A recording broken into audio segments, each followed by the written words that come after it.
storm stop SEPTA trains. Huh? Wire problems on its Warminster line. Right outside of Philly.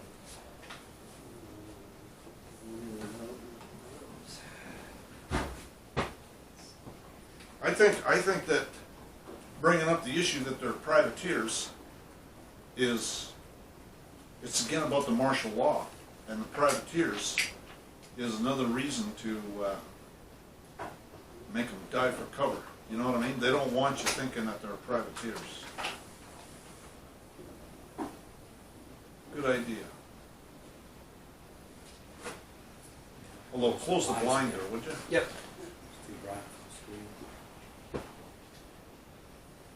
Yeah, there we go. Get some breeze blowing in here. Last night, it was raining. I had my window open a crack, and it was blowing the blinds all over the place, and rain was coming in, and so I had to close it completely. But I like the fresh air coming in, you know. Anyways, Carl, did you see the 2 pieces of mail? I didn't know what it was. I saw you put it here, but I didn't know That's that was stuff for that these. Ed That was for you to look at that's and then pass it around. Oh, 'Cause okay. It's tomorrow at 10 a.m. The first one we all know about. this is stuff that Carl or Ted sent him. That's the 2 cent. Excuse me. Now I know about the 2 cent because I've got the instructions on how you do that. And this is free registered. That- Re-registered. Yeah. Whoa! All right. Ted's the master of the free mail, Yeah. I think. That's amazing. Re-registered. So we're going to talk to Ted first thing in the morning. Hey, Catman, because he wants to add registration to the ID card. Catman does, yeah. Yeah. Well, he could add registration, or he could add a recorded document or whatever. Yeah, He but- put a recorded document on Yeah, I it. think by default he wants to try and add the registration one rather than unless other people specify something different, in which case fine. What is the But registration? if he can, because it's going to cost him $10 per otherwise, but if he can do it free, Yeah. then he can certainly add that and not need to charge anything extra. So he wanted to add the registration number on the cards? Yeah. Yes, What, to mail them or actually physically on the card? physically on the card. What difference does that make? Because it's a recording number. It's, They're yeah, registered. it's a registered number. From the post office, Okay. which is the It's, village. mine's even got registered. It's got a document number, which is the document number of my corporate denial. That's cool. Now they don't look that Oh, up you right got then, the do super they? deluxe. Well, they don't even know where it's recorded. It's just a number. They don't even know what they're looking at. What was that? What is it he gave me? Wait, I asked for your license. But if they don't stand down, you'll be happy to explain it to Yeah, yeah. Actually, but my attitude is why are you talking to me in the first place? Where's your probable cause? That's So- my you. attitude. So what went down with Colleyville? We'll cover that. Colleyville? Why? What do you mean? Meaning, was it a traffic stop you had a problem with? I was at the bank at 2 o'clock in the morning because I couldn't sleep, doing a deposit or something. And this cop sees, and I had an expired, it's a temporary plate that was expired. You gotta get on here. And Well, I think I've seen that one. Yeah, The, the 2 cent one, I have the instructions. he saw me. You do? He's next in the next lane at the bank, going in and out, all this other stuff. So, my mistake was I should have stayed at the bank. Should have parked my car and got out and walked. That's what I should have done. Because as long as I was at the bank, I was on private property. Nothing he could do. I should have parked my car and got out and walked. But anyways, I went out. I was It's a going. good piece of advice. I was only like about maybe 5 blocks away from home, and I got out and I started heading home, and he turns on his cherries immediately, and then it was on a little narrow stretch of road, so there's no place to pull over, so I kept going, and then the next thing you know, he turns on his siren, and finally when I pulled over,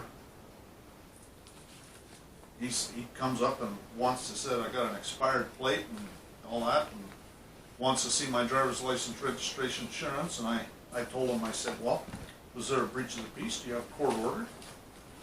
And he wouldn't answer that, and I guess that means no. And ultimately, he drugged me out of my car, took my stuff out of my wallet. It's an illegal search, you know what I mean? Anyways, their kangaroo court is they issued a fake warrant when I didn't show up for their kangaroo court. And then I got arrested based on that. So when I filed judicial complaints, I think that judge is going to have a problem, quite frankly. And I'm getting ready to file a lawsuit against them. Cool. There you go. Payday. Yeah. That's good information, thank you. Yeah. But I didn't give them anything. They took it. You didn't give them your name, nothing. I didn't give them anything. Oh, boy. I said, do you have a breach of the peace? Do you have a court order? What did they pull out of your wallet? Did they get that credential right They there? had, I never carried a driver's license with me. Mhm. So they had that. They had some other stuff, but it didn't give them anything.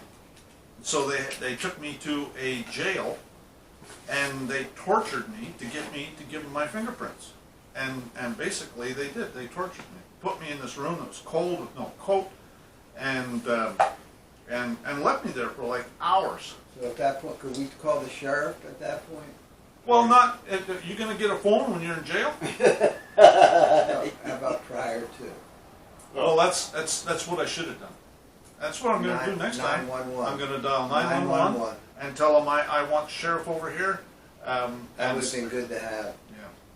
That would have been real good. The minute they don't do what we. Yeah. Yeah. And I understand the 911 calls are. They don't have to answer. It's recorded the moment you dial it. Well. We dial. Yeah. So that but I'm going to sue their butt off. I'm going to sue that judge. She's a bought and paid for clerk masquerading as a judge. I mean, it's all sorts of stuff. Yeah, I think I got them where it hurts. Good. But it's more than them. There's a bunch of lawsuits I need to file. I just haven't done it because I haven't been able to find a judge that wants to be a judge. You know, so I'll just dump on them and I'll go to appeals. Okay. What about in their court? No, are you kidding? Why would you want to go into their courtroom? They're a bunch of pirates. They're thieves. So you're saying, you talk about using their laws. You're saying use their laws, but in your court? No, I'll go into the district court, okay? Okay. Their court is a municipal court. All right, so... I'll go into the district court as a superior court of general jurisdiction. That'll be fine. Is that state or federal? It'd be state. I already filed a lawsuit federal. I'm going to sue the judge that dismissed it. He dismissed it? Yeah, because I didn't pay his extortion. I'm going to sue that bastard. I want to sue that bastard really bad. Free access to the courts. That's what I was talking about. Does that mean you can Yeah. file online? Yeah, well, they extort. They. I can't tell you how many cases have been dismissed because they didn't. Yeah. Oh, I've seen those cases. But they just ignore it. Huh? They ignore it, so we have to go and file the... I'm going to sue that judge. In the Free federal access to the judge, court. I'll sue him in state court. Okay. Yeah, that's what I'll do. Make him show up to the state court. Yeah, and he's impersonating a judge. Found it somewhere. Okay, and I took impersonating a snippet public and just official. created the text. He's all sorts of stuff. I'll just throw them out against the wall. And maybe I'll sue the chief judge too, because I sent her a scathing letter. You know, one of my letters that starts off, normally I accept your oath of office, though you and I both know you have no intention of accepting your oath of office, so fuck your oath, you fucking bitch. I sent her one of those letters, and I sent a copy to Trump. And Trump immediately came out on TV saying how he'd been appointing all these judges. That's right.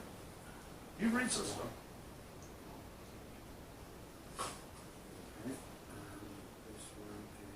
I really like Trump, I'll tell you. But anyways. He's a star. So which one do we want to do? We can do lawsuits. I don't think we have enough time to get through it. Matter of fact, I'm pretty sure we don't. Or we can do national or federal, or military, police, or privateers. Let's do national or federal. Yeah. You're itching to do that one. That one, actually, I've got a lot more stuff in it than it needs to be, so we can kind of breeze through some of that stuff if we need to when it gets close to the, you know, we want to get out of here. Well, I'm done at 5:15. Personally, you guys can keep, I'm just telling you Okay. where I'm at tonight. Tomorrow I'll be good. Okay, well, first of all, I'm not a liar. Well, I'm in a lawyer. No, I'm in a liar. You should never take my word for anything. You should always do your own research. I've provided 8 references to age union research. I don't know everything. I'm an open-ended ideas. There's 4 types of people you'll meet in your life. The people who try to wake up the slaves. There's the slave masters. There's the people who have no idea they're slaves. And the people who like being slaves. Which one are you? Do you really know for sure? Are you who you think you are? If you can see through the illusion, then you are the solution. If the people do not know their basic rights and freedoms, how can they know when or if their rights and freedoms are being infringed? Never forget the men who started this country were marijuana-growing, whiskey-drinking, tax-evading rebels who left their beds at night to shoot at pigs. All tyranny needs to gain a foothold is for people of good conscience to remain silent. So, to start things off, a federal government is equal with the state governments, okay? They just have different delegated authorities. Except the delegated authority is different, but they have limited power. State governments and the federal government are equals. As a matter of fact, there's a Supreme Court case, Kansas versus Colorado, that talks about how there's 3 sovereigns in America: the federal government, the state government, and the people. Anyways, the national government is superior to the state governments and tells the state governments what to do. And the states are really territories, okay? And that's the way it is in Canada. In Canada, they have a national government. It's not a federal government. And the same thing for U.S. citizens here. It's a national government. Now, why would you say the states are territories? Well, because think about it and look at the Northwest Ordinance of 1787. That was all territories. That was U.S. territory, Yes, and but that then got turned into states. Yes, but they became de jure states, just like the original 13. Right, right. So They my did. question is why? I don't think a state is a territory. The state of New Jersey is not a territory. Well, no, it's not. You're right. So you just. But the state of New Jersey, for a U.S. citizen, is a territory. I see. So in order to, so I think there's some clarity, some clarification there, because depending on who you're referring to. Well, like I said in the beginning, is that for U.S. citizens, it's a national government. For state citizens, it's not. It's a federal government. I missed And- that. And Or I didn't so, understand the importance for of U.S. it. citizens, it's a national government. For state citizens, it's a federal government. I got it. Confederation is a legal compact for mutual support, particularly of princes, nations, or states, such as the colonial government during the Revolution. A federated state is an independent central organism having its own machinery absorbing in view of international law all the individual states associated together.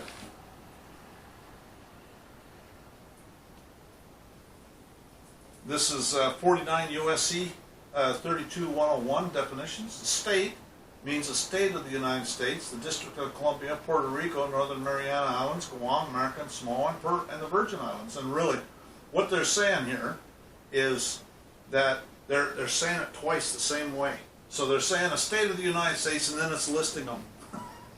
District of Columbia, Puerto Rico, Northern Mariana Islands, Guam, American Samoa, and the Virgin Islands. Those are the states of the United States, right? And this is under 23 USC. Definitions in this title, the following definitions apply.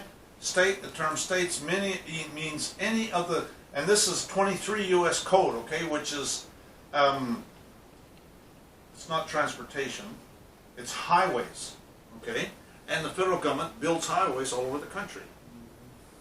And so the term state means any of the 50 states. So they know how to say any of the 50 states. Yes. Isn't it the national government then, to us, that would be building the highways?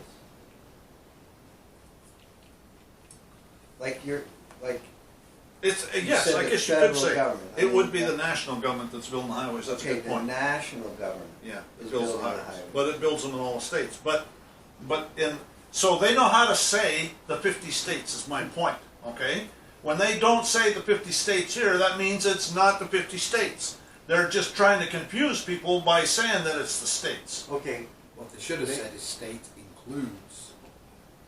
Well, they're not gonna say that, No, I know. because that's gonna, people are gonna figure that out too quick. well, Yeah, right. may I, Only if they know what the definition of includes is. may I chime in? What? Okay, the way that code is supposed to be constructed, anytime there's a list of things, that list of things all have to be related, okay? So here's, most people, I didn't know that rule until someone clued That's me in on in it. justum generis. Okay, so look at the District of Columbia, Puerto Rico, Northern Mariana Islands, Guam, American Samoa, and the Virgin Islands. What do they all have in common? They're states of the United States. They're all holy territories of the United States, or states. Okay, or let me parts. finish my presentation, okay? Okay.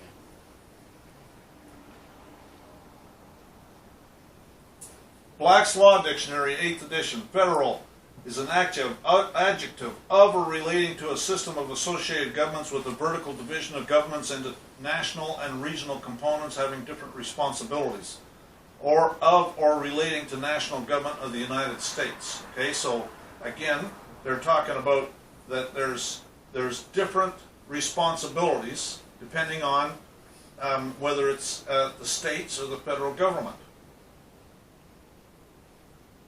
Federal, belonging to the general government union of the states, founded or organized under the constitutional laws of the United States. The United States is generally styled in American political and judicial writings of federal government. The term has not been imposed by any specific constitutional authority, but only expresses the general sense and opinion upon the nature of the form of government. In recent years, there is observable a disposition to employ the term national in speaking of the government of the Union. Well, and it is national as far as U.S. citizens are concerned. Neither word settles anything as to the nature. See, this is done by the lawyers. This is Black's Law Dictionary, 4th edition. Neither word settles anything as to the nature or powers of the government. Federal is somewhat more appropriate if the government is considered a union of the states. National is preferable in view if the views adopted that the state governments and the union are two distinct systems, each established by the people directly, one for local and the other for national purposes. A national term pertaining to or relating to a nation as a whole, commonly applied to American law and to institutions, laws, or affairs of the United States or its government as opposed to those of the several states. The term national, as used in the phrase national of the United States, is broader than the term citizen. So you want to be a national of the United States. Or actually, you don't want to be a national of the United States, you want to be an American national. A nation. A people or aggregation of men existing in the form of an organized rural society, usually inhabiting a distinct portion of the earth, speaking the same language, using the same customs, possessing historical continuity, and distinguished from other like groups by their racial origin, characteristics and generally, but not necessarily living under the same government and sovereignty. And so, that's a nation. This is Downs versus Bidwell, okay? Eliminating then from the opinions of the court all expressions unnecessary to the disposition of the particular case and gleaning therefrom the exact point decided in each, the following propositions may be considered as established. That the District of Columbia and the territories are not states within the judicial clause of the Constitution giving jurisdiction in cases between citizens of the different states. That territories are not states within the meaning of Revised Statute 709 permitting writs of error from this court in cases where the validity of a state statute is drawn into question. That the District of Columbia and the territories are states, as that word is used in treaties with foreign powers. With respect to the ownership, disposition, and inheritance of property. Gee, that sounds like a Sestake trust. That the territories are not within the clause of the Constitution providing for the creation of a Supreme Court and such inferior courts as Congress may see fit to establish. that where the Constitution has been once formally extended by Congress to territories, neither Congress nor the territorial legislature can enact laws inconsistent therewith. So, again, the District of Columbia and its territories are states, as that word is used in treaties with foreign powers.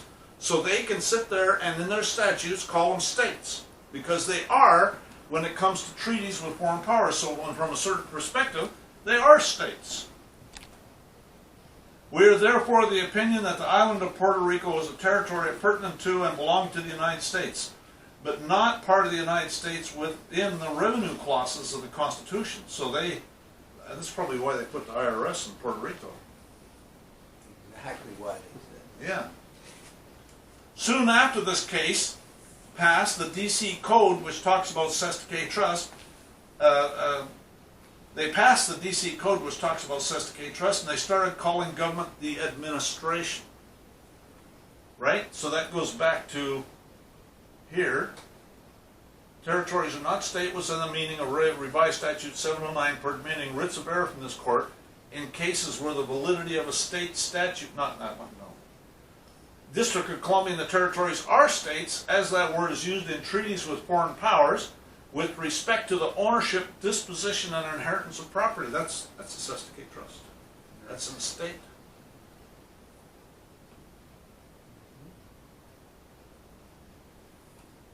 The forced loans of 1862 and 1863 in the form of legal tender notes were vital forces in the struggle for national supremacy.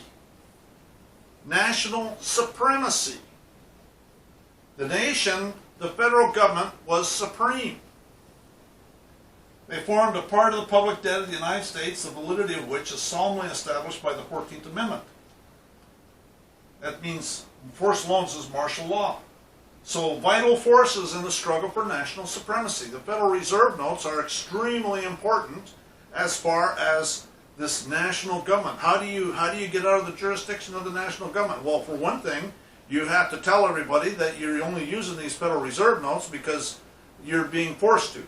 You know, it's that's why I put on my paperwork. It's as an extremely less desirable alternative, I can take the fake money, the Federal Reserve notes, the IOUs, the military script. You see what I'm saying? It's not a privilege. It's not a benefit. And the national federal government was supreme anywhere where the Federal Reserve notes are being used. Of course, in 1862 and 1863, it was U.S. Treasury notes. Let me go get one.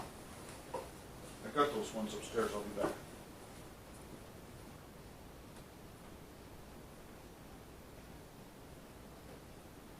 I don't know that they're going to be the greenbacks. I think he issued them later. Well, I mean, Kennedy issued silver certificates, and they said U.S. notes on them instead of Federal Reserve notes. That was true U.S. money. That was part of the reason why he got the old. Which, in my understanding, is that Lincoln did the same thing. I don't too much trust Lincoln. I don't know. I don't know if he really It did. all ends the same way. I don't know if he really did get shot or not. I don't know about Lincoln, because what he did, by the way he freed the slaves, that was the setup. He was in on the setup to put into place U.S. citizenship. So I can't trust any of the stories on Lincoln. That's my take on it. Well, yeah, don't forget though, there's two. What's happening right now is there's a battle between powers. Yeah. The banking powers and, let's say, the military powers. The good guys. I'm not even sure if it's military, but good guys. He could have been in the same fight then. He was against banking, Right. but he was still number one on the president, and let's have all the power. and control over United the States people. note. Here's a couple silver certificates too. That's the Kennedy deal, right? The United States notice, the Well, silver the certificates He- were before Kennedy. These Well, are okay. 1957. When he put out his U.S. notes, they were silver. These were done in 63. Okay. And notice the ink is red, Yep. and it says United States note There on it it. is, right across the top. Well, when Kennedy put his out, that's what it said also, United States Mint. Well, that's what that is. Yeah. right These are all fat, well, there's the dollars, these two, but these are $5. United Now- States. And All right. for those of you from England, there's a pound. England, there's a pound. Ah, pound of sterling silver. Well, it's not sterling though, but it's pure silver. Yeah. But you're right, in England it would be sterling. Wow. Woof. That's a hunk of metal. That is, that's fun. 1 pound. 12 fine troy silver. ounces. Troy ounces are 12 ounces to a pound. Woof. Imagine So carrying that that would be around. worth about $15 right now. No, An ounce? That right Ounce? there, that's probably worth almost It's over 18, $100, right? 18 per ounce, so then times 12 is 180. That's spot. Actually, they're going to be more expensive if you buy them on eBay. Yeah. Is that $200 worth? I don't know. Let's see what they go for on eBay. eBay's the real market. Yeah, so Silver I was looking at $15 approximately per ounce, but has it gone up? Well, it was less than that at one point, we were down at 12. Wow, this one's saying. You buying below spot on eBay? Somebody used that to buy some stuff about trusts from me, actually. They gave me that and some other silver. Now I was more than glad to take it. I like silver. Yeah.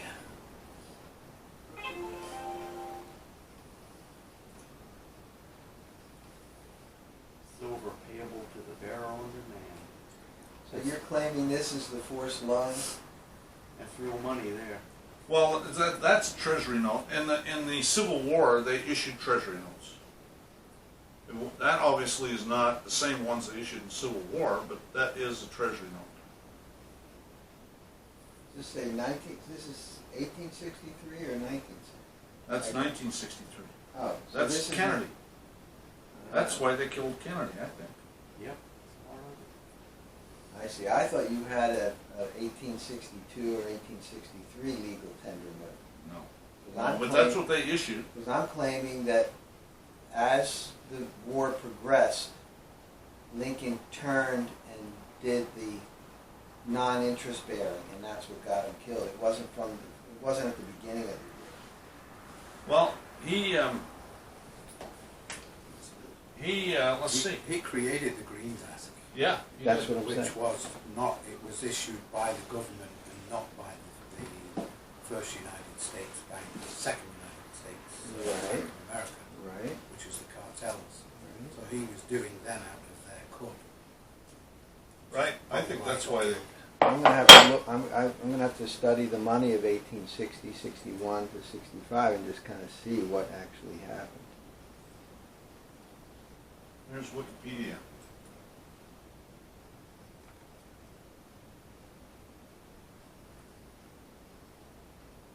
There's a picture of one. Authorized, Act of 1815. Wow. So then there was treasury notes being issued before then, obviously.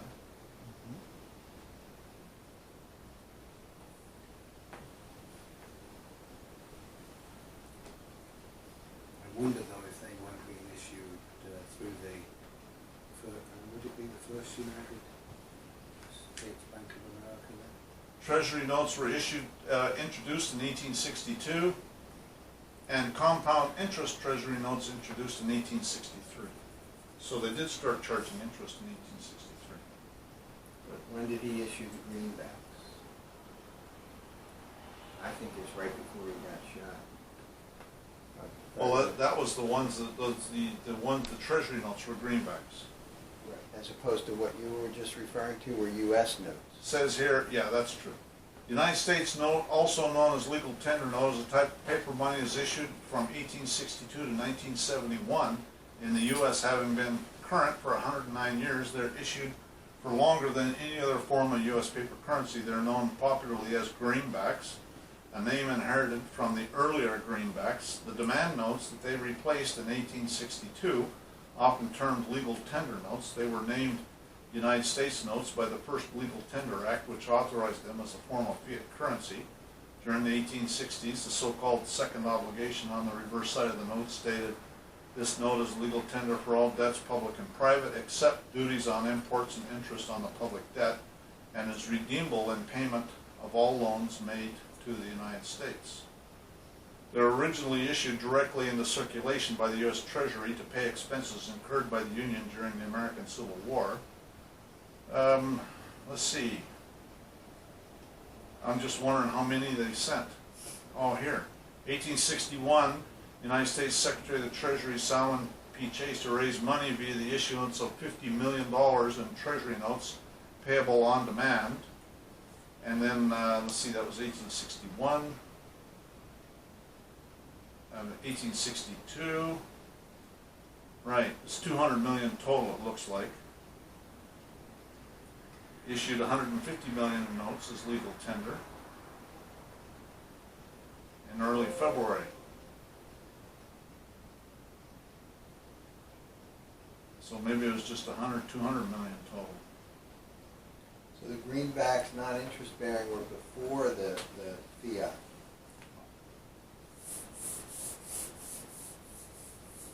Oh, here. Issued another 450 million. And they were given an option to exchange them at par for bonds.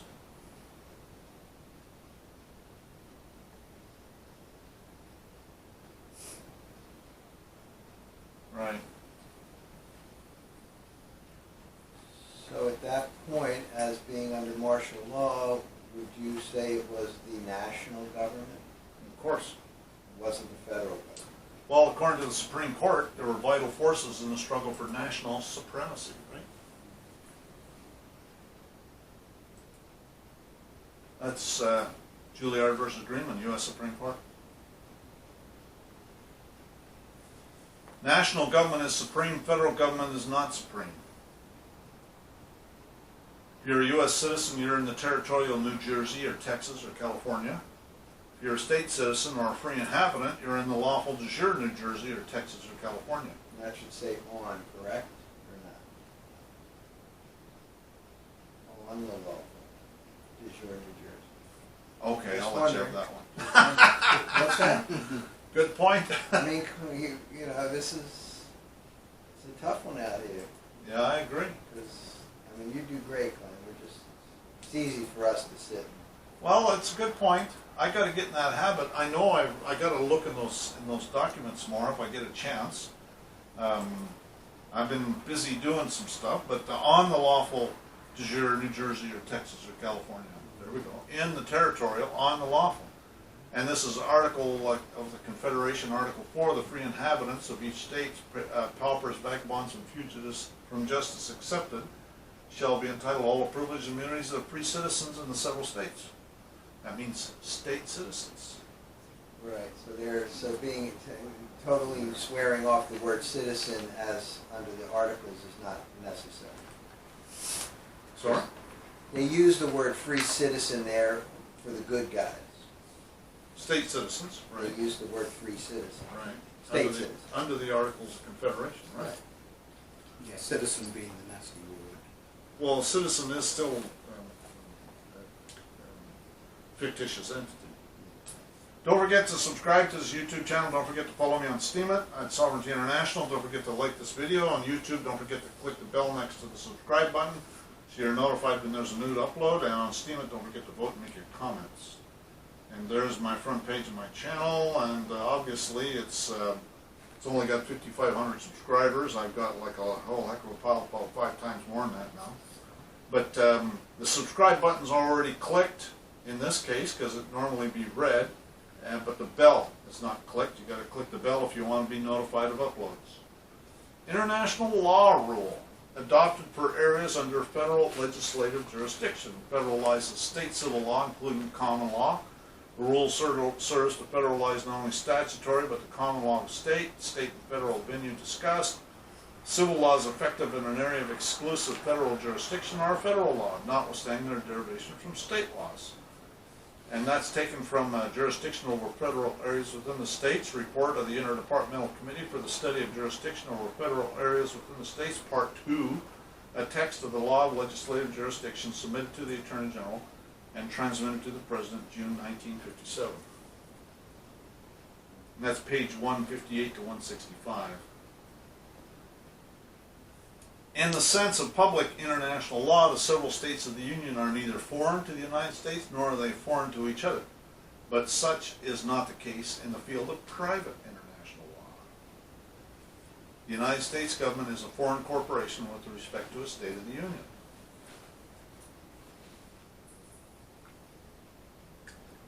State statutes are actually national statutes. Fifth, this is Downs versus Bidwell again. Fifth, the Constitution has undoubtedly conferred on Congress the right to create such municipal organizations as it may deem best for all the territories of the United States. Gee, that sounds like the state of Texas. Whether they have been incorporated or not, to give to the inhabitants as respects the local government such degree of representation as may be conducive to the public well-being, to deprive such territory of representative government if it is considered just to do so, and to change such local governments at discretion. So again, they're talking about municipal corporations. It's Downs versus Bidwell. That's like a real serious case. There's been created a fiction federal state of XXX within the state. And that's C. Howard versus Sinking Fund of Louisville. And that's quoted, and that's U.S. Supreme Court, and that's quoted in Swartz versus O'Hara Township School District. And then again, Downs versus Bidwell, the dissenting opinion. Says two national governments exist, one to be maintained under the Constitution with all its restrictions, the other to be maintained by Congress outside and independently of that instrument. In other words, one is constitutional and the other one's not. Well, what, okay, so the one that's constitutional, Isn't being used. Yeah, Articles. exactly. You know, then we should just give the Constitution to the Iranians. We don't use it. The Articles of Confederation that they're referring to. so, but wouldn't the Justice Marshall Harlan, wouldn't he be at that point, I mean, it seems to me he would have been referring to both national governments as being in existence. He said it existed. Right. One to be maintained under the Constitution with all its restrictions. And the other to be maintained by Congress outside and independently of that So instrument. which In other one words, is currently, I mean, they play to the Constitution.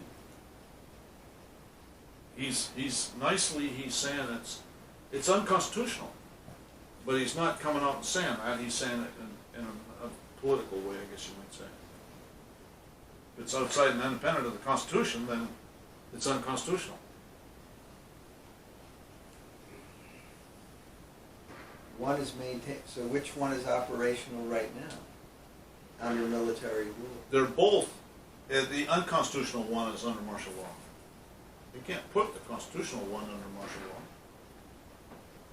So that's the one, we're currently under the one that's being maintained by Congress outside and independent of that Right. instrument. Right. Okay, thank That's why you see the fascists in Congress and all that stuff, right? Pope going and speaking. Indiana and Company. 3,460,000 stockholders engaged in providing peace, justice, security, opportunity, health, highways, education, conservation, recreation. Wow! This is the report of the fiscal year beginning July 1st, 1936 and ending June 30th, 1937, prepared by the Indiana Gross Income Tax Division. Clarence A. Jackson, Director, Indiana Department of Treasury Board. W. Cliff Townsend, Governor. Peter F. Hine, Treasurer. Lawrence F. Sullivan, Auditor. So with those Oh, and look at this. 3.4 million subscribers, the residents of Indiana? Well, I would say so. Every citizen is a stockholder in 4,300 school buildings, 960 miles of highway, 34 state parks and memorials, 19 state institutions, 4 colleges and universities, state library, state fair, and is entitled to, gee, I can't hardly read it, services rendered by all state governments such as police, county health services. It's hard to read some of that. That's all the stuff on the side here. Right here. And then it says this certifies that every Indiana citizen is entitled to a full share of the common stock of Indiana and Company. That's basically what all states, provinces, countries, the citizens, that's in effect was Libya. They're all that. It's England too. Yeah. How But did- that's what it should exist under. It's not what it is existing under, because the people are not getting a share of the profit of Well, the country. the Actually, wealth. what happened is they went bankrupt and got seized by the creditors. Yeah. Now the creditors are operating it Yeah. as their own little criminal racketeering enterprise. I get that. But you know, the de jure entity is still there. That's the municipal corporation. And the people, remember in the case Chisholm versus Georgia, the Supreme Court said in 1796 or whenever this case took place, I think it was 1796, there's no national governments on the planet except maybe the United States of America. No nations on the planet. That's what they said. No nations. They use the word nation. So what were they saying they were? Societies. That's municipal corporation. They said they're all societies. Right, nation. Right. There's 2 states in every state. The judiciary courts of the state of Texas is a subsidiary of the state of Texas, as found in the affidavit of Daniel Lee Swank that's recorded in the Liberty County Recorder at recording number 2008010522, which is attached to Dun & Bradstreet, which has attached a Dun & Bradstreet listing for judiciary courts of the state of Texas. Year started 1845, headquarter location, Supreme Court Building, Austin, Texas. Top executive, Thomas R. Phillip, Chief Justice, business type, corporation for profit. And on page 2 it shows, as noted, this company is a subsidiary of Texas State of, Inc., state court system, which includes the Supreme Court, the Court of Criminal Appeals, Court of Last Resort, 14 courts of appeals with 880 judges, district courts with 386 judges, criminal district court with 10 judges, and county level court with 445 judges. And then on top of that, they own all the prisons. Probably.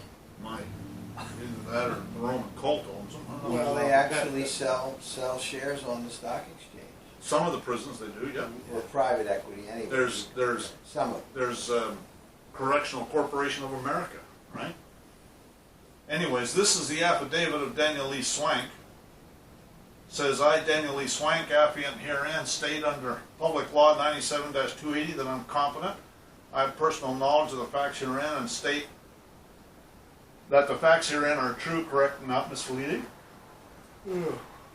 I have retrieved the attached 2 pages of Dun & Bradstreet Business Background Report regarding the for-profit corporation status of the judiciary courts of the state of Texas from Dun & Bradstreet Internet website, Exhibit A. And that's all it says. And there it is. Judiciary courts of the state of Texas, subsidiary of Texas State of, Austin, Texas, year started 1845, Supreme Court building, industry, line of business, state court system. So, oh, look at that. Corporation for profit.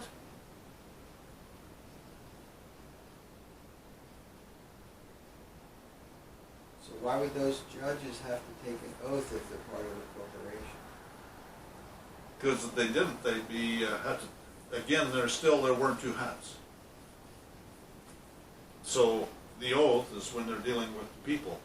When there's a corporation, they have no oath, they have no duty. Gotcha. See what I'm saying? Right, if they're dealing with a corporation, they can do whatever to the corporation. If you happen to be attached to it, that's your problem. Yeah, That's my problem. yeah, yeah. As noted, this company is a subsidiary of Texas State of, Inc., state court system, which includes the Supreme Court, Court of Criminal Appeals, Courts of Last Resort, 14 Courts of Appeals with 80 judges, District Court with 386 judges, Criminal District Court with 10 judges, and County Level Court with 445 judges.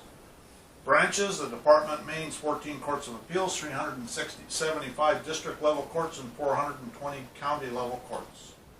That means there's 420 counties in Texas.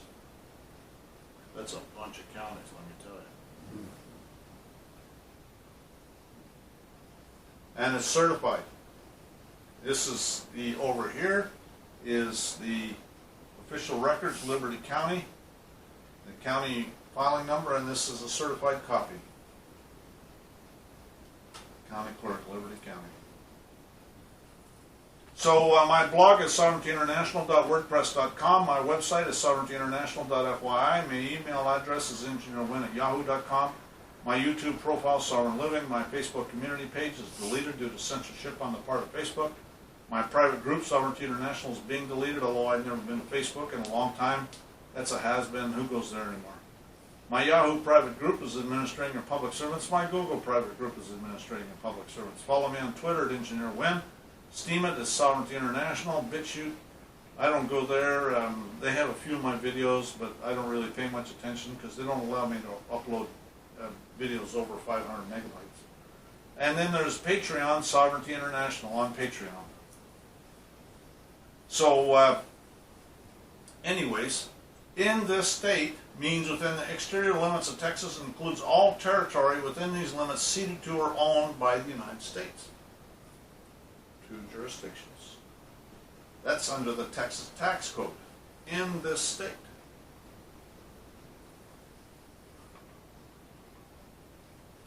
Include or the participial form thereof is defined to comprise within, to hold, to contain, enclose, comprise, comprehend, embrace, involve. Include, and this is what we were talking earlier, we know what the word include means.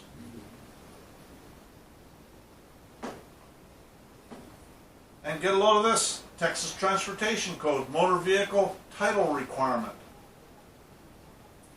The owner of a motor vehicle registered in this state.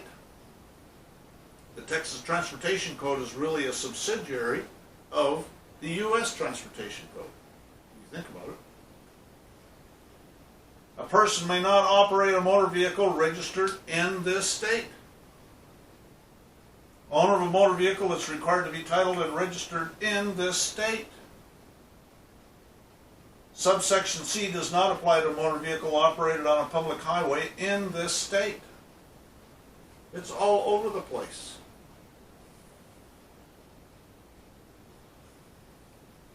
A person other than a person expressly exempted under this chapter may not operate a motor vehicle on a highway in this state.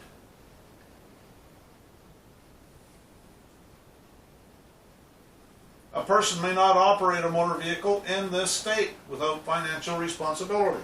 That goes back to what Sean was saying, that it would have to operate in the small little area inside the town hall or something, right? That's exactly what I'm saying. That's the only. Yep, That's exactly it. That's the state. That's the state. Drive it down the hallway, Yeah. you got me. Yep. Territorial jurisdiction. That's right. A motor vehicle, trailer, semi-trailer, pole trailer, or mobile home registered in this state.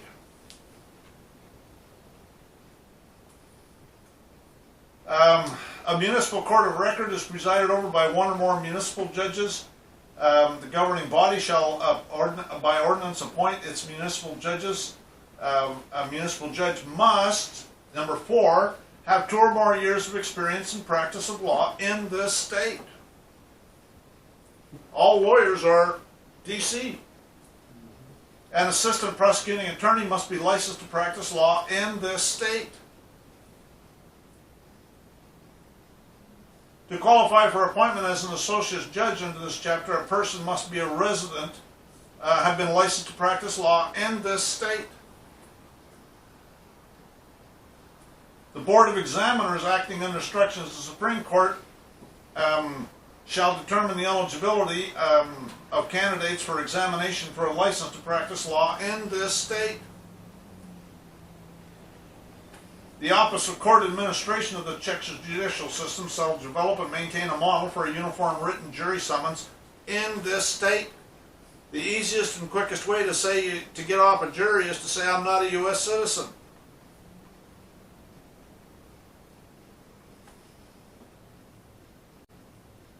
All real and tangible property in the state has jurisdiction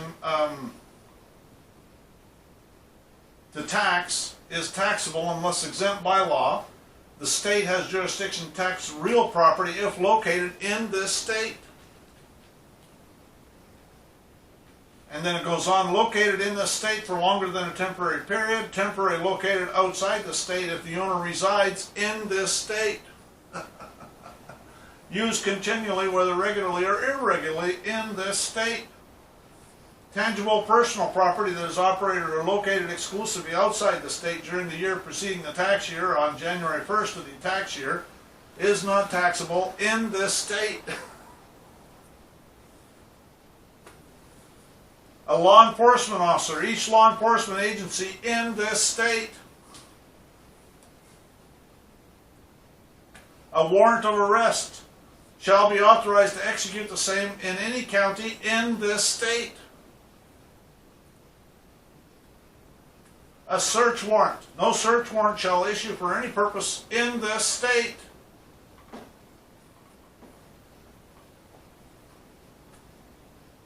Title 4. Flag and seal, seat of government. Chapter 1, the flag. Chapter 2, the seal. Chapter 3, the seat of government. Chapter 4, the states.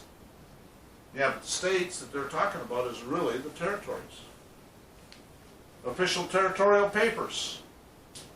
Chapter 5. Chapter 4, the states. Oath by members of the legislatures and officers. So they're all in this state. It's all federal. It's a military occupation. Assent to purchase of land for forts. State taxation affecting federal areas, sales and use tax. Same income tax, Section 106, Section 107. Same exception of United States' instrumentalities and authorized purchases. Section 108, same jurisdiction of the United States over federal areas unaffected. Section 109, exception of Indians. Section 111, same taxation affecting federal employees' income tax.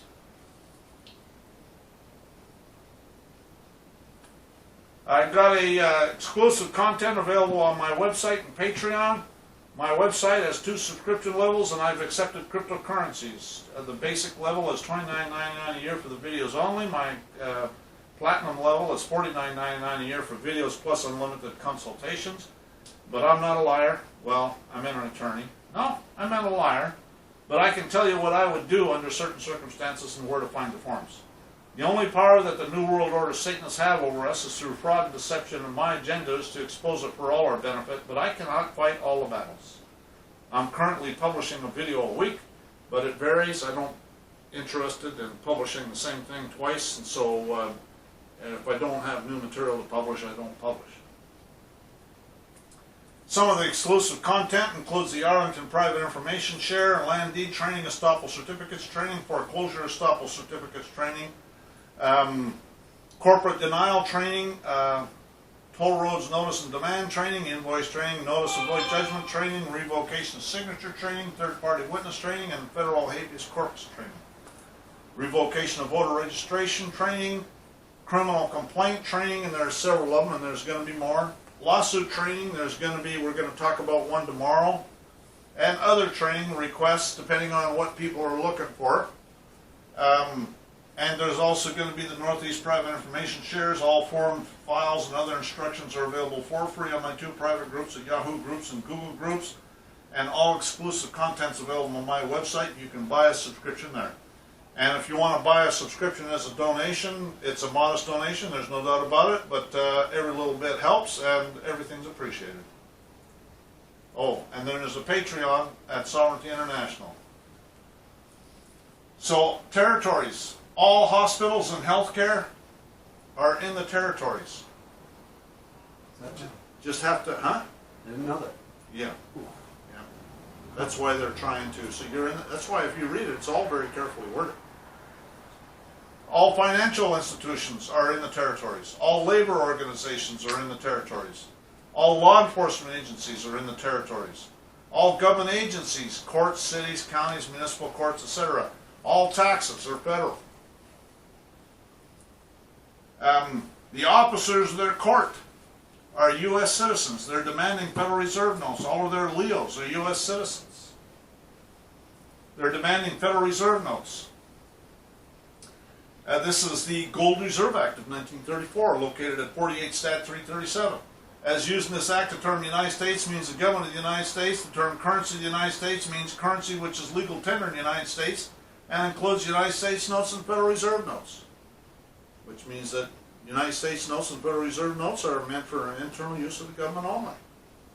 That's how the U.S. government paid their employees during the Civil War. Give them United States notes. Section 17, all acts and parts inconsistent with this act or provisions of this act are hereby repealed. They don't ever spell that out, but that's a bit of a nuisance. Could be a lot of things. It's all warfare. Under international law of warfare, all parties to a cause must appear by non-degree, because an alien enemy cannot maintain an action during the war in his own name. They're converting you into an enemy. You're an alien, and that's why all block capital letters name. A mixed war is one which is made on one side by public authority and the other by mere private persons. Capitis diminutio, meaning the diminishing of status through the use of capitalization in Roman law. A diminishing or abridgment of personality, a loss or curtailment of a man's status or aggregate of legal attributes and qualifications. Capitis diminutio maximum, meaning the maximum loss of status through the use of capitalization. That's a slave. The highest and most comprehensive loss of status has occurred when a man's condition was changed from one of freedom to one of bondage, when he became a slave. It swept away with it all the rights of citizenship and all family rights. This is the Trading with the Enemy Act. The President, if he shall find it compatible with the safety of the United States and with the successful prosecution of the war, may, during the time of the war, the President may, through any agency, that's why it's always got to be the war on terror, the war on this, the war on that, the war on crime. It's always some war, okay? Because they're justifying this. During the time of the war, the President may, through any agency that he may designate and under such rules and regulations as he may prescribe by means of instructions, licenses, or otherwise, regulate, direct, and compel, nullify, void, prevent, prohibit, or exercise any right, power, or privilege with respect to any property by any person subject to the jurisdiction of the United States, and upon the terms directed by the President, any such agency or person, and such agency or person may perform any and all acts incident to the accomplishment or furtherance of these purposes. So, I mean, they basically can do anything they want under the war. That's why there's always a war. There's always a war. War on pedophilia. All persons born or naturalized in the United States and subject to the jurisdiction thereof are citizens of the United States. Chong knows about that, and he's brought up some good points about that. There's one thing I didn't realize, that the hospitals were considered federal territory, so at that rate, almost everybody is a U.S. citizen under the 14th Amendment. Right. But at that point, you're born in the United States. Well, you could be. Well, but again, how many hospitals? Well, they're saying all the hospitals. If you can, again, they're presuming, okay? Well, that's true. They got to say, yeah, they got You to have prove to- that you were. Right. You've been born at home. Well, or they're presuming, even if you're born in a hospital, they're presuming, and so because if you're a state citizen, then by definition, it's treason for them to convert you over to a federal citizen. See what I'm saying? So, but most people run down to the hospitals to have their babies when they should be having them at home. Really, is what should be happening. They're just, I mean, really, it's a matter of when the birth certificate hits.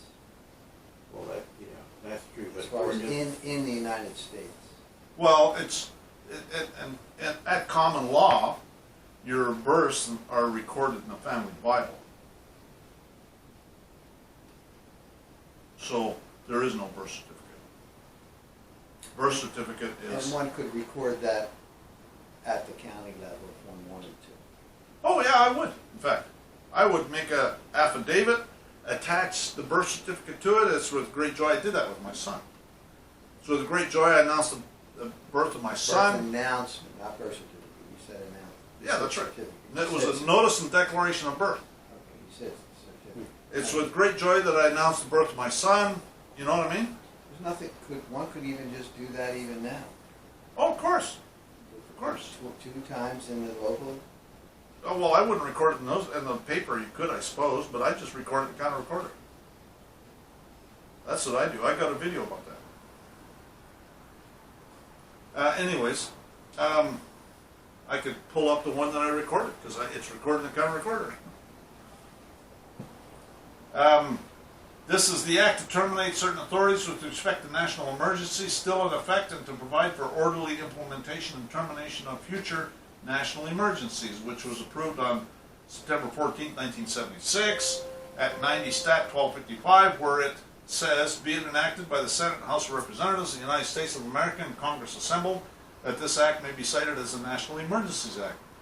And then in section 502 it says the provisions of this act shall not apply to the following provisions of law, the powers and authorities converted thereby and actions taken thereunder in section 5 of the Act of October 6, 1917 as amended, which is the Trading with the Enemy Act. So they can still do all that stuff. Is the Trading with the Enemy Act still in existence? Oh yeah. Title 50, United States Code, the appendix, go ahead and look it up. Still there.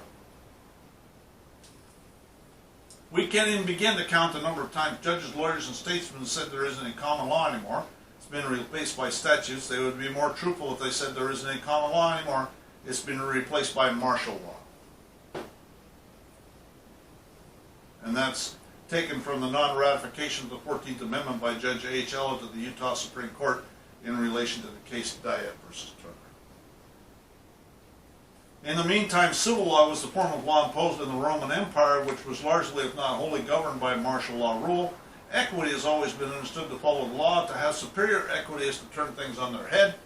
This is exactly what happens when martial law is imposed. If equity is the law, then it follows its own course rather than following the common law, thereby destroying the common law and leaving what's called equity in its place. And they talked about that in the cause and necessities for taking up arms.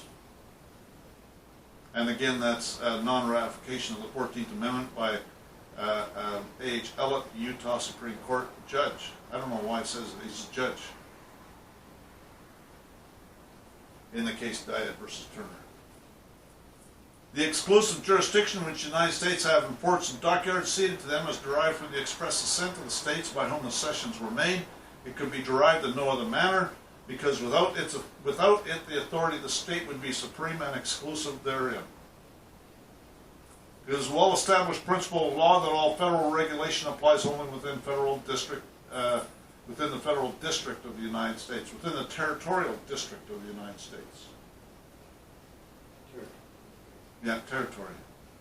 There's a canon of legislative construction that teaches Congress that unless a contrary intent appears, legislation is meant to apply only within the territorial jurisdiction of the United States.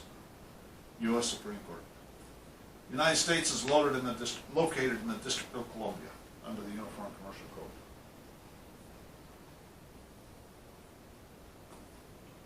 If a citizen acquires the same legal status, artificial character as to those protected by the amendment through the operation of some statutory law of Congress, then said citizen may be brought within the venue of the amendment as a statutory juristic person.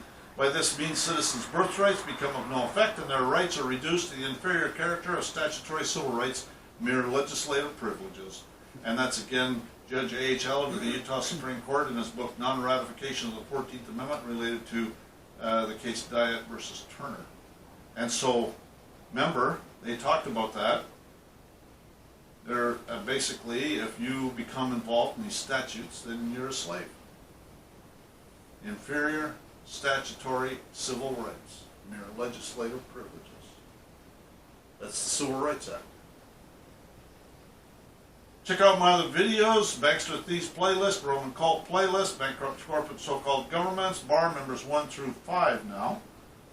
Do-it-yourself, how not to volunteer for the selected service in the draft, martial laws here, do-it-yourself, no income tax, do-it-yourself, free mail, do-it-yourself, kangaroo courts, 1 through 15, Canada Border Pigs playlist, bar members and their Satanic Connections playlist.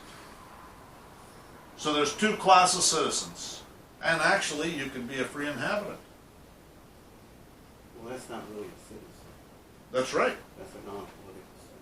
Yeah, 2 state citizens or a free inhabitant. Federal citizens, you can be a state citizen without being a U.S. citizen. Do you know who you are?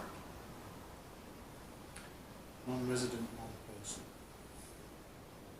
U.S. citizen is not entitled to be in Article 3 court, but instead gets an Article 1 court with a plenary military dictatorship jurisdiction under Article 1, Section 8, Clause 17 of the Constitution of the United States of America, as defined and reinstated in National Mutual Insurance Company of the District of Columbia versus Tidewater Transfer Company, which further states that citizens of the District of Columbia are not embraced by the judicial power under Article 3 of the Constitution for the United States of America. That same statement is held in Hepburn versus Dundas. In 1804, the Supreme Court, through Chief Justice Marshall, held that a citizen of the District of Columbia is not a citizen of a state. We therefore decline to overrule the opinion of Chief Justice Marshall. We hold that the District of Columbia is not a state within Article 3 of the Constitution. In other words, cases between citizens of the district and those of the states are not included in the catalog of controversies over which Congress could give jurisdiction to the federal courts by virtue of Article 3. In other words, Congress has exclusive legislative jurisdiction over citizens of the Washington District of Columbia, and through their plenary power nationally covers, plenary means dictatorship, nationally covers those citizens, nationally, plenary power nationally, right? That's the nation's a dictatorship. Covers those citizens even when in one of the several states, as though the district expands for the purpose of regulating its citizens wherever they go throughout the states of the Union. Did you do a video yet on the, there's more than one, like, District of Columbia. There's Washington, D.C., there's more than one name there, too. Have you ever dissected that? No, and, well, I need to do more research about that, because I'm hearing that the District of Columbia is really a district in Maryland. It's so confusing for their purposes, but the D.C. was originally made available way back in the 1700s, as he just said. But then they do the Organic Act of 1871, which has to do with the District of Columbia. So there's a lot going on there that will relate to all of this. Yeah, I need to do more research on that. This is U.S. Supreme Court, National Mutual Insurance Company of the District of Columbia versus Tidewater Transfer Company. And this is where it's codified. If any citizen or resident of the United States does not reside in or is not found in any United States judicial district, such citizen or resident shall be treated as residing in the District of Columbia for the purposes of any provisions of this title to aid jurisdiction of the courts or be enforcement of summons. Remember when, during the Kavanaugh hearings, Lindsey Graham was asking Kavanaugh if they could bring an action against a U.S. citizen in Afghanistan, and he said absolutely. Right. 2 things I noticed. One is here on this screen, it says the District of Columbia. Oh yeah? And number 2 is a couple slides back, it talked about the United States being in the District of Columbia. Well, that was in the Uniform Commercial Code. Is located in. Now, the problem is that there, because it starts with the beginning of a sentence, like we always capitalize it. Right. So I would claim that's not capitalized. Yeah. So the United States is Right. located in The District of Columbia, and I'm not sure if that but District of Columbia, not the, which is later. So just this is how it's styled. Is I correct. needed to look up. Right. The term individual means any citizen of the United States or an alien lawfully admitted for permanent residence. And the term federal personnel means individuals entitled to receive immediate or deferred retirement benefits under any retirement program of the government of the United States, including survivor benefits. That means anybody with a social security number. Federal personnel. Your government employee. Title V. Okay, that's Title V. Title V, United States Code, government employees, organization and employees. My understanding is, and this is just intuitiveness, the Social Security number is how they hypothecate that citizen of their United States. Well, it's a sesticate trust. But the Social Security number without the dashes is the common, I claim, is the common law man's. Well, I don't think there is a common law man's number. I do. I think it's, I do. without the dashes, it becomes a bond number. I think you're incorrect about that. Just so you know. Yeah, but it, Who's going to give a common law man a number? I think the Bible says that you're not supposed to number the people. Okay, well, that may be, but I believe that the underlying land asset is connected to that number. Like Well, that- we need the- to do more The research on number's a good that thing. land The act. number's a good thing, Well, maybe, I don't know. I would say not. not the but- Social Security number. Well, any the number. number. I think the Bible says you're not supposed to number the people. I'll be right back. I gotta use the restroom. Well, interestingly enough, though, Aaron and or one of them was allowed to number the priests, not the people. Right? I don't know enough about the You got to know what a resident Oh, is. I'm just raising the specter of Means how the crooks have to get a hold of what's ours as our unalienable rights to the land, as a citizen, born upon the land. okay. That's how they've done See it. where you're Yeah. at. Well, first of all, And I'm not if so you're a sure, citizen, but you're I automatically think a resident. that all of the Okay, well then you have to be on federal territory. If percentages, you're not on federal territory, you're not a resident. like you were, it was like a So non, it that's was why like you're a, exempt. Right, which is why we don't use. what do they call it when you That's have part of it too, because that puts you on federal territory, which in a ownership way of puts you a in property, on federal rights to a territory. property. That's the An federal undivided territory of the interest. mind versus the real federal. So territory. the citizens, as we the people of What did you Pennsylvania, say? whatever that value What'd you say, go to? Yeah. the land, Clerk's office and Yeah, ask them no, for the what? county. the people held kind of Taxes. in trust And together. for all the property There was within equity that county, there or was that value. database, that title to the United States. Then in order to tie my ancestors forward to me, they use that numbering system. At some point, they installed the numbering system, which is not a bad thing. I don't think it's bad. It only became bad when they start putting dashes in Usually the it's some middle little piece of land and somewhere making it called the middle of nowhere. related to the Social Security number. They just do it And for they actually, Social interestingly Security. enough, use the very same number. I've always Yeah. done it for Burlington County. So I think it's possible that anyone with a Social Security number, there's an account, even people coming in from immigrants that come in from out of town, they're assigned a number. And that's how the powers that be hypothecate They were that. never supposed to be assigned a number though. Now, I don't think we're supposed to have numbers. Nope, they weren't supposed to. I Well, think you that's- missed my statement. In the Bible, it says that the priests, Aaron was told to number the priests. It was the people that weren't to be numbered. Right, okay. So we're now all priests and kings. So at this point, I'm okay with having a number if it somehow relates to an undivided interest in the, I don't know. I'd have to research it more. I'm but just I- raising it as a question, so as you read and, you know. Yeah. All right. Anyways, the term citizen in the United States is analogous to the term subject in the common law. Residents, as distinguished from citizens, are aliens who are permitted to take up a permanent abode in the country, being bound to the society by reason of their dwelling in it. They are subject to its laws so long as they remain there, and being protected by it, they must defend it. Although they do not enjoy all the rights of citizens, they have only certain privileges which the law or custom gives them. Permanent residents are those who have been given the right of perpetual residence They are a sort of citizen of a less privileged character and are subject to the society without enjoying all its advantages. Their children succeed to their status where the right of perpetual residence given them by the state passes to their children. That's some confusing stuff there. Well, no, actually it's not. It's that, So it says their children. What if the two parents, in this case, have different statuses? well, then everything goes to the father at common law, right?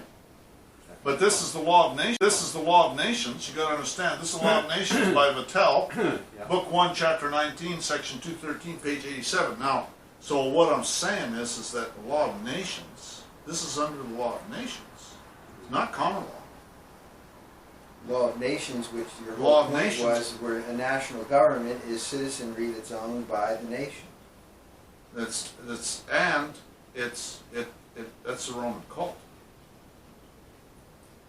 It's the law of nations. It's international law. Law of nations and international law are convertible phrases. Right, that nothing that you talked about there had anything to do with the common law or the common people. That's right. That's right. It's all That's right. related to ownership of the people. That's of the names of whoever, the permanent resident. That is the United States. If you're in one of the states, then that means nothing to you.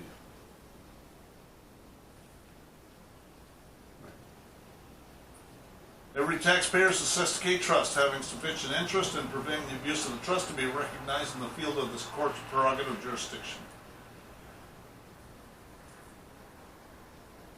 And that is a summary of that case.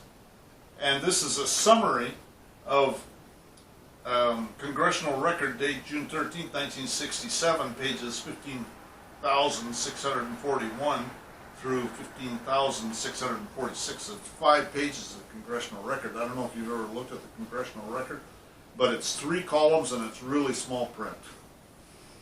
Anyways, it's probably like a number 8 font or something like that. So this is a summary of what's in those 5 pages.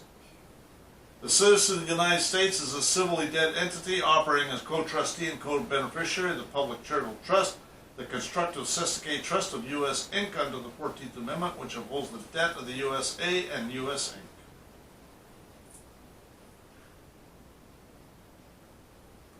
This is an act to establish a code of law for the District of Columbia. Nowadays they call that United States Code, by the way, which was approved March 3rd, 1901 by the 56th Congress at 31 Stat 1189, where it says, in addition to the jurisdiction conferred in the preceding section, plenary jurisdiction is hereby given to the court holding the said special term to hear any and all questions relative to the execution of any and all wills. Sounds like a Sesticate trust. The legal estate to be in the Sesticate use at 31 Stat 1432 in the DC Code or United States Code. Up at the beginning of the United States Code at 31 Stat 1189, be it further enacted that in interpretation and construction of said code, the following rules shall be observed, namely, third, the word person shall be held to apply to partnerships and corporations unless such construction would be unreasonable, and the reference to any officer shall include any person authorized by law to perform the duties of his office. And third, the word executor is used, it shall include administrator and vice versa, unless such application of the term would be unreasonable. And this is 1901, it wasn't long after this. That's Downs versus Bidwell was like 1903 or 1905, and it wasn't long after that they started calling it the whoever administration, okay? And that actually goes back to the Roman cult. I don't have that stuff in here. I've got it in my book, but it's not in here. Oh, what would you say the difference is between the lawful estate and the legal estate? Well, there's, the legal, it's all legal, it's not lawful. See, I'm of the opinion that using the numbers, the numbers with no dashes is the man's number, his lawful estate.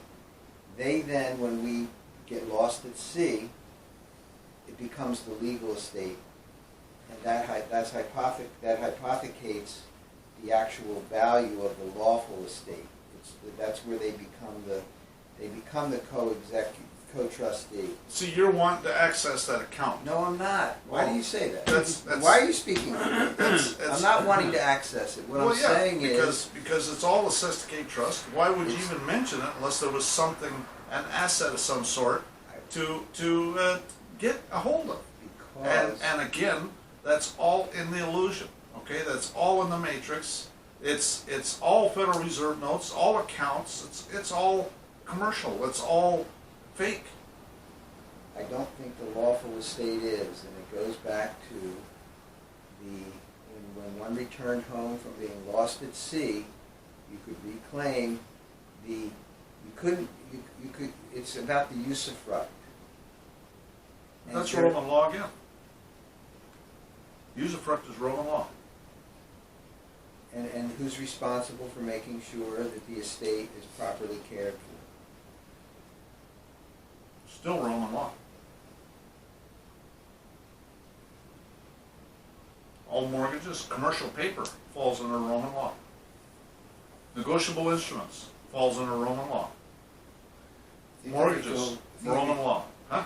Sorry, if you go back to the man, he has nothing, yet he has everything. That's why they made gold or It's silver been- coin. Not even that. Man was created and given the bounties of the earth Right? to make use of for himself. Right. But that didn't mean that he owned them or he could pass them on to anybody else, because we all have access to it. The problem is that these bastards are taking control of everything, and we have access Nothing. through them. Yes, but Glenn has taken control of certain acreage as a man, correct? That's true, I have. Within the But I haven't legal used the system. system trust. You know, Within the legal system, the religious, the man, or the free man, doesn't own anything. He can't take it with him, he can't pass it on. you He know, can pass on a piece of paper that says he owns it, but that's registered within the legal system. your Right. argument goes And back even to the way- paper's an illusion. the way the Aborigine. Even the paper's an illusion. Yeah. So is your It goes land back to an illusion? Your It goes ownership? back to the way the Aborigine. I have a piece of paper, but at Is the end your of the day, ownership in possession's Hawaiian, 9/10 of the people law. on the land, If I go out there and somebody's on that land, I mean, I'm I gonna don't be know out of what luck, they I had, think. but it wasn't this. No, it wasn't. Right? Possession's 9/10 of the law. A man physically living on that land for the last 7 years, he's gonna have squatter's rights. I have a piece of paper.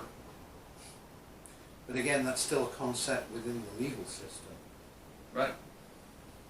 In the real world, the dog-eat-dog thing, you protect where you I won't say reside, because that's a legal term too, but where your abode is. Right, but if a This man is has, mine, if a man and I will protect it. through his hard work and labor and has expanded his holdings, his land holdings, That's why people put a fence up, because again, then you're setting a boundary, right? If you don't have a fence, then somebody could conceivably encroach on your property without you knowing it. And if they were on there for a period of time, then they would own it. That's squatter's rights. yes, but not, but it's, I'm not sure, because there's a difference between the lawful, I'm just hypothetical, rhetoric is lawful estate, legal estate.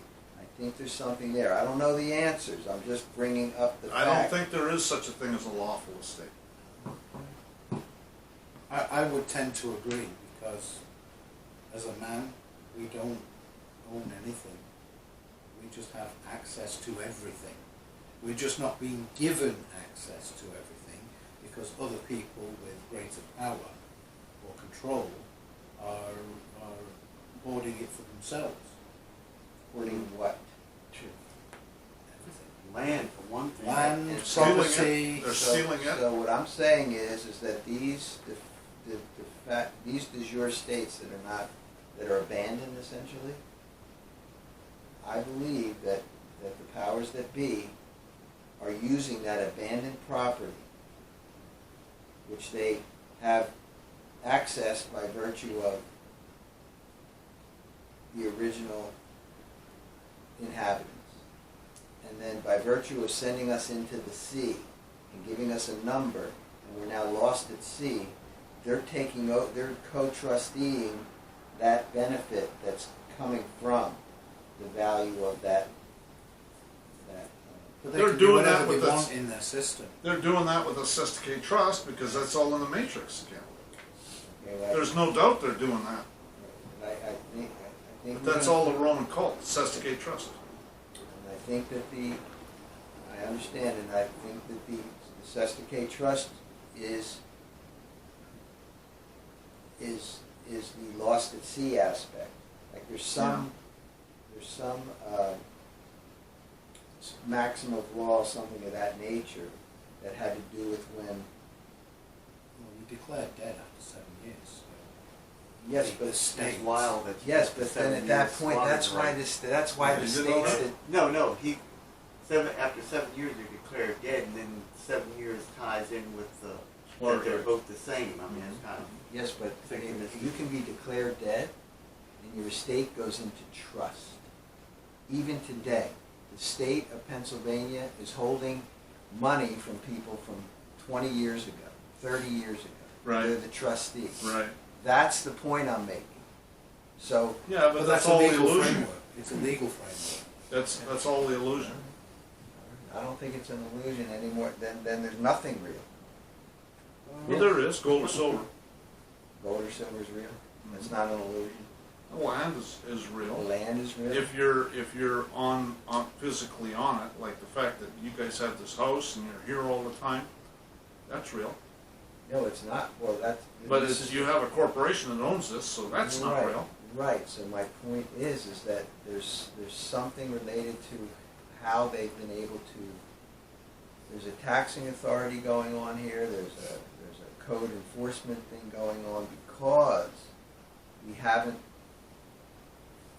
returned from the sea, and I think that when we become, like you have done, your notice in demand, or your corporate denial, you're basically now entering back into the lawful de jure world. And I believe that we're going to find that down the road that they know that, and that's, so you don't just have the fruit of your labor. You have the fruit of your forefathers' labor as well, that is somewhere. And they're the ones that are in control of it, much like the guy that went to sea and got lost, and he had a estate. They have a trust that they have to deal with it. So if you come back as the lawful heir 100 years later, then what was it that your ancestors had? So that was it. So anyway, just bring it up. I understand what it is that we refer to. Food for thought. Anyways, so a U.S. citizen is a government employee, a Sesticate trust, and anybody who's not white is under, their codes. Racism is satanic. It's a satanic doctrine of divide and conquer. They're enslaving everybody, white, black, red, yellow, any other color. It's based on racism. Why do you think they have their policies about racial profiling? If you're white and you think you're treated better, then think again. And so there's a lot of cases that talk about race. And I don't think I want to talk about them, but there's a lot of them that talk about race. The 13th, 14th, and 15th Amendments were mainly for the protection of the newly emancipated Negroes. The 14th Amendment referred to slavery. Consequently, the only persons embraced by its provisions were for which Congress were authorized to legislate in the manner were those then in slavery, and they've used it to enslave everybody. And this is Van Walkenburg versus Brown. No white person born within the limits of the United States and subject to their jurisdiction or born without those limits and subsequently naturalized under the laws owes his status of citizenship to the recent amendments of the federal Constitution. All citizens, this is current act, this is current legislation. All citizens of the United States shall have the same right in every state and territory as is enjoyed by white citizens thereof, to inherit, purchase, lease, sell, hold, and convey real and personal property. That's found today. at 42 U.S.C. 1982. The only absolute and unqualified right of a United States citizen is a residence within the territorial boundaries of the United States. That's, everybody's a slave. Many state statutes are actually national. In other words, when state martial law is imposed within a state to enforce national martial law, Congress has no reason to exercise its martial law powers. If a state has conformed to the new order, there's no need for Congress to intervene. And if a white citizen has not obtained the standing of a former slave by petitioning Congress for admittance to venue and jurisdiction of the 14th Amendment by getting mixed up with one of their statutes, then Congress has no power over that individual under this clause. And that's, again, the non-ratification of the 14th Amendment by Judge A.H. Ellett of the Utah Supreme Court. That's just his opinion, correct? Well, that's related to that case Diet versus Turner. Why? What year was that case? 1968.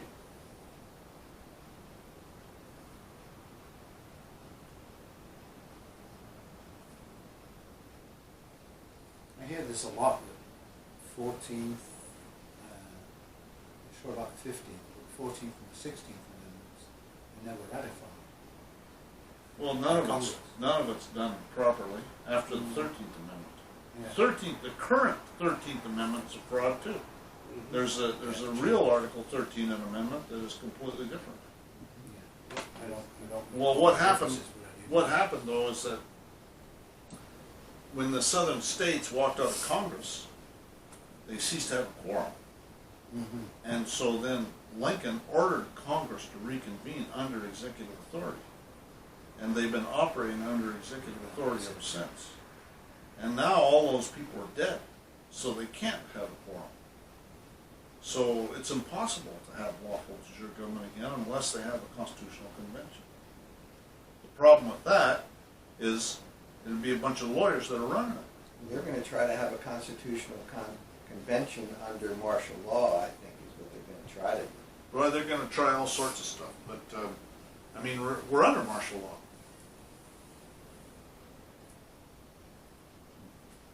It's impossible to prove jurisdiction exists absent a substantial nexus with the state, such as a voluntary subscription to a license. All jurisdictional facts supporting claim that supposed jurisdiction exists must appear on the record of the court.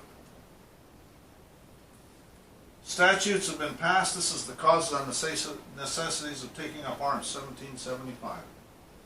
Statutes have passed extending the courts of Admiralty and Vice-Admiralty far beyond their ancient limits for depriving us of the accustomed and inestimable privilege of trial by jury in cases affecting both life and property, to supersede the course of common law and instead thereof to publish and order the use and exercise of the law martial.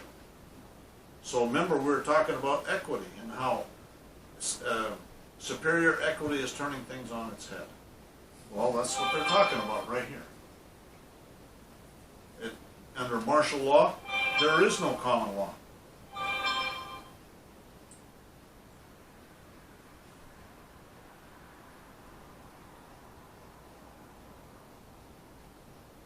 Under martial law, there is no common law. Yeah. For citizens. Martial law supersedes and replaces common law. It says that right here. So, To supersede the course of common law, instead thereof to publish and order the use and exercise of the law martial. right, so what basis do we have access to common law if we're under martial law? Well, again, that's all in the matrix. Okay, so you have to basically convene our common law juries, but there's no common law in their system. That's why they make all these statutes, millions of statutes, codes, rules, and regulations. That's why that, and there's lots of court cases that talk about it. Right, Yeah. so we can't get remedy or relief in their system.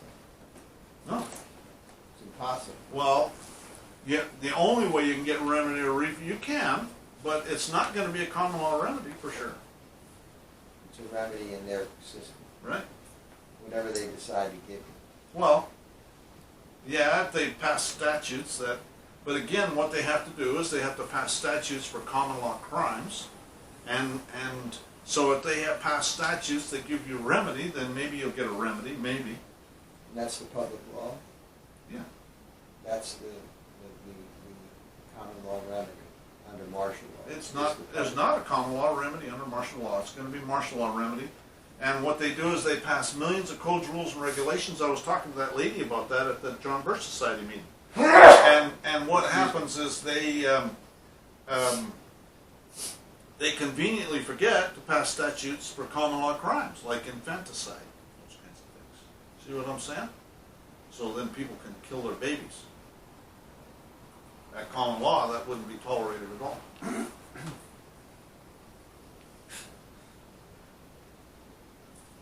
This is the Declaration of Independence. He's combined with others to subject us to a jurisdiction foreign to our Constitution and unacknowledged by our laws, giving his assent to their acts of pretended legislation.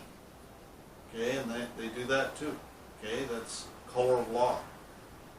Consider pretended legislation to be color of law, something that looks like law but isn't. For imposing taxes on us without our consent, for depriving us in many cases of the benefits of trial by jury. So everything that was declared in that, they just turned it on its head and then Right. turned it over and reapplied it. Yeah. This is George III, chapter 13 in 1778, 2 years after the Declaration of Independence. This is an imperial act. Whereas taxation by the Parliament of Great Britain for the purpose of raising a revenue in His Majesty's colonies, provinces, and plantations in North America has been found by experience to occasion great uneasiness and disorders. Well, no shit, that man. That from and after the passing of this act, the King and Parliament of Great Britain will not impose any duty, tax, or assessment, whatever, payable in any of the colonies, provinces, or plantations in North America or the West Indies, except only such duties as it may be expedient to impose for the regulation of commerce. Remember I was talking to you about that a couple days ago. So, in a sense, is this a good thing or a bad thing? Well, you know, it's like closing the barn door after the horses get out. Remember I said that we were talking about it last night, how the definitive treaty of peace talks about United States of America, not the United States of America. And King George, 2 days after the Declaration of Independence, he passes this act because that's exactly what they were doing. 2 years after. After the Declaration of Independence, yes. 2 years after. Right, that's what I said, isn't it? No, you said 2 days, but okay. 2 days, 2 You years. said 2 years first, and then you said 2 days. Right. Oh, well, it's So- 2 years. Right. Martial law rule brings in Roman civil law and displaces the law of the land. See the martial laws here video. Martial law is brought in by the bankruptcy. See the bankrupt corporate so-called governments video, Banksters 1, 2, and 3 videos, de facto courts and unidroit videos. United Nations is the source of it all. Under Roman civil law, status is everything. Under common law, status is nothing. It's all Satanism. The real root of the problem, they're getting you into one of their so-called contracts, and it's literally a contract with the devil. Satanic martial law works on presumption. They presume you're in a contract and go ahead and assault you. If you want any rights, you have to go before one of their bail priests so they can assault you again with their equity and their Roman law. They deliberately screen out intelligent people in the hiring process as they can make more business with their bail priests and their so-called courts. The District of Columbia should be called the District of Criminals. Really? It's true. Yeah. Give me liberty or give me death was Patrick Henry after he witnessed a man flogged to death for refusing to take a license. That's exactly what happened. Satan is shoving one of their satanic contracts down somebody's throat. A license is a contract. It's a right given by competent authority to do that an act without which the authority would be illegal. The instrument or writing which secures this right is also called a license. And there's part of this definition that it goes on and it says a license can be express or implied. The most important thing we can do is stop letting these Satanists divide us so they can conquer us. Most of these satanic statutes are for people who cannot voluntarily respect each other or their property. It's people who have to be governed by force. You know what I mean? There's a lot of people out there that have to have force to be governed. Our Constitution is made only for a moral and religious people. It's wholly inadequate to the government of any other. Men, in a word, must necessarily be controlled either by a power within them or by a power without them, either by the word of God or by the strong arm of man, either by the Bible or by the bayonet. Mm. And that's true. No doubt. That's deep. It is. Yeah. But it's true. And that's John Winthrop, Speaker of the House. This was, colonial days, I guess, probably. Question for you on your John Adams, our I like Constitution. that. Uh-huh. So the Bill of Rights was in addition to the Constitution, and his point is, Chong's, is that the Bill of Rights was needed. Bill of Rights was needed because the people saw that as a way that the Constitution was going to restrict our rights. Is that correct? Yeah. I thought that was your representation. Well, I Yeah. think the main reason was that It was- Americans, they were scared they got caught on federal property, that's all. Well, it's common law rights Yeah. that were reaffirmed because they were concerned about having them encroached and they wanted them reaffirmed. You're right, but it was not only on federal. Well, yeah, it was on federal property because that's really the only place that. Yeah, that's But the founding fathers also knew that the government would encroach, Guaranteed. guaranteed. So the question is why was he claiming the Constitution was so ideal for a moral and religious people if it was an act of the king to restrict the people? Because you still have to have A governing agent of some kind? common law courts. I mean, the first 8 amendments, and what they've done is effectively nullified the first 8 amendments against the powers of for U.S. citizens. U.S. citizens don't. There's court cases to talk about They it. don't have. The only absolute right of U.S. citizens to live within the territorial boundaries of the United Yep. States. Reside on, Never give up. Uh-huh. That's the truth. War is when your government tells you who the enemy is. Revolutions when you figure it out for yourself. The rights of sovereignty extend to all persons and things not privileged that are within the territory. They extend to all strangers resident therein, not only to those who are naturalized, but to those who are domiciled therein, having taken up their abode with the intention of permanent residence, but also to those whose residence is transitory. These are all terminologies that are taken right out of the Bible. Strangers, okay? Strangers is taken right out of the Old Testament. But also to those, all strangers are under the protection of the sovereign while they're within his territory and owe a temporary allegiance in return to that protection. And so the rights of sovereignty extend to all persons and things not privileged. Not privileged. You got to stay out of their contracts. Right. So in 1873, they were tightening the noose. Well, obviously it was 18. This was right after the Civil War, right? Not For a while. privileged. Huh? Right, not privileged that are within the territory. So they were putting everybody back in the territory of the United States of America. That was a territory. Or the United States, I'm not sure which.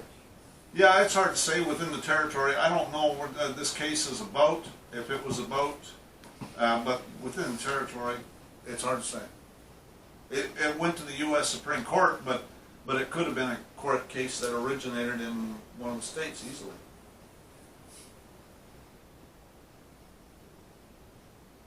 Who was the sovereign they're referring to there? The government. Which is the people. But we were under martial law, so where were the people? Well, again, yeah, that's right, under martial law. Where's the Confederacy? That's why it's just sovereign. Sovereign being the... But they're still saying they want to maintain the illusion that we still have it's government by the people, for the people, and about the people, of the people, by the people, and for the people. And so they want to maintain that illusion. That's why you can still, but at the end of the day, it's all martial law. Civilian due process. You can talk about war crimes. They don't want to talk about war crimes, but that's exactly what's going on. Right, and essentially each commander above the next has the right at some point, the obligation at some point, which goes to your Lieber Code. Right. Because Lieber Code was in force at this point. Right. Well, this was 1873, right? So who knows what state that was in, but anyways. But the persons and things not privileged that are within the territory. The key is not to be privileged. Federal Tax Lien Act of 1966, Public Law 89-719, located at 80 Stat 1130 and 1131. The definition of a motor vehicle. The term motor vehicle means a self-propelled vehicle which is registered under the laws of any state or foreign country. So under the Federal Tax Lien Act, they don't define whether it's engaged in carrying passengers or property for hire. This is for tax purposes. This gives them the right to presume. So anytime, again, remember under martial law, it's all about presumption. That's why there's a registration fee. That's right. You register. And you your pay motor the vehicle. Federal Reserve notes that are meant for internal use of the government. When you volunteer and pay these commercial paper that's for internal use of the government only, well then you must be a government employee. And if you don't register a self-propelled vehicle, then Well, again, if you understand the law, you're going to lay the foundation, and if enough people do it, then they'll leave you alone. right, Just like the courts have even ruled that way. And they have been for a long time ruling that way. I hear you. But notice, 4 is security. And they're talking about all sorts of negotiable instruments and all sorts of, this is all commercial. The 2 biggest privileges, okay, is Federal Reserve notes and government-owned vehicle plates. That's the 2 biggest privileges. If we can, claim we're not using the Federal Reserve notes as a privilege, that we're only using them because we have to, that's the reason I put it in all of my, when I send them something, I always put it in there, saying that it's a privilege. Saying that I only accept them as extremely less desirable alternative. See what I'm saying? And I prefer gold or silver coin. So then it's not a privilege. Right now, why, when Carl purchased his government, they weren't owned by the government when you purchased them? You purchased the tags and then registered the tags, but then when they expired, you retained ownership of them. Well, mine I paid extra. See, when you buy or when you register your vehicle, you pay a registration fee, And they own the plates. and they own the plates. But when I did the private registration, the vanity plates as they call them, yeah, then they charged me extra. So they become yours. So if I have vanity plates or custom plate, which I do, and I paid extra for it, I actually own those plates. You'd have to check, I think, because I didn't have to return them even if registration expired. I don't have to return Well, them. the only thing they say now is destroy them. You don't return?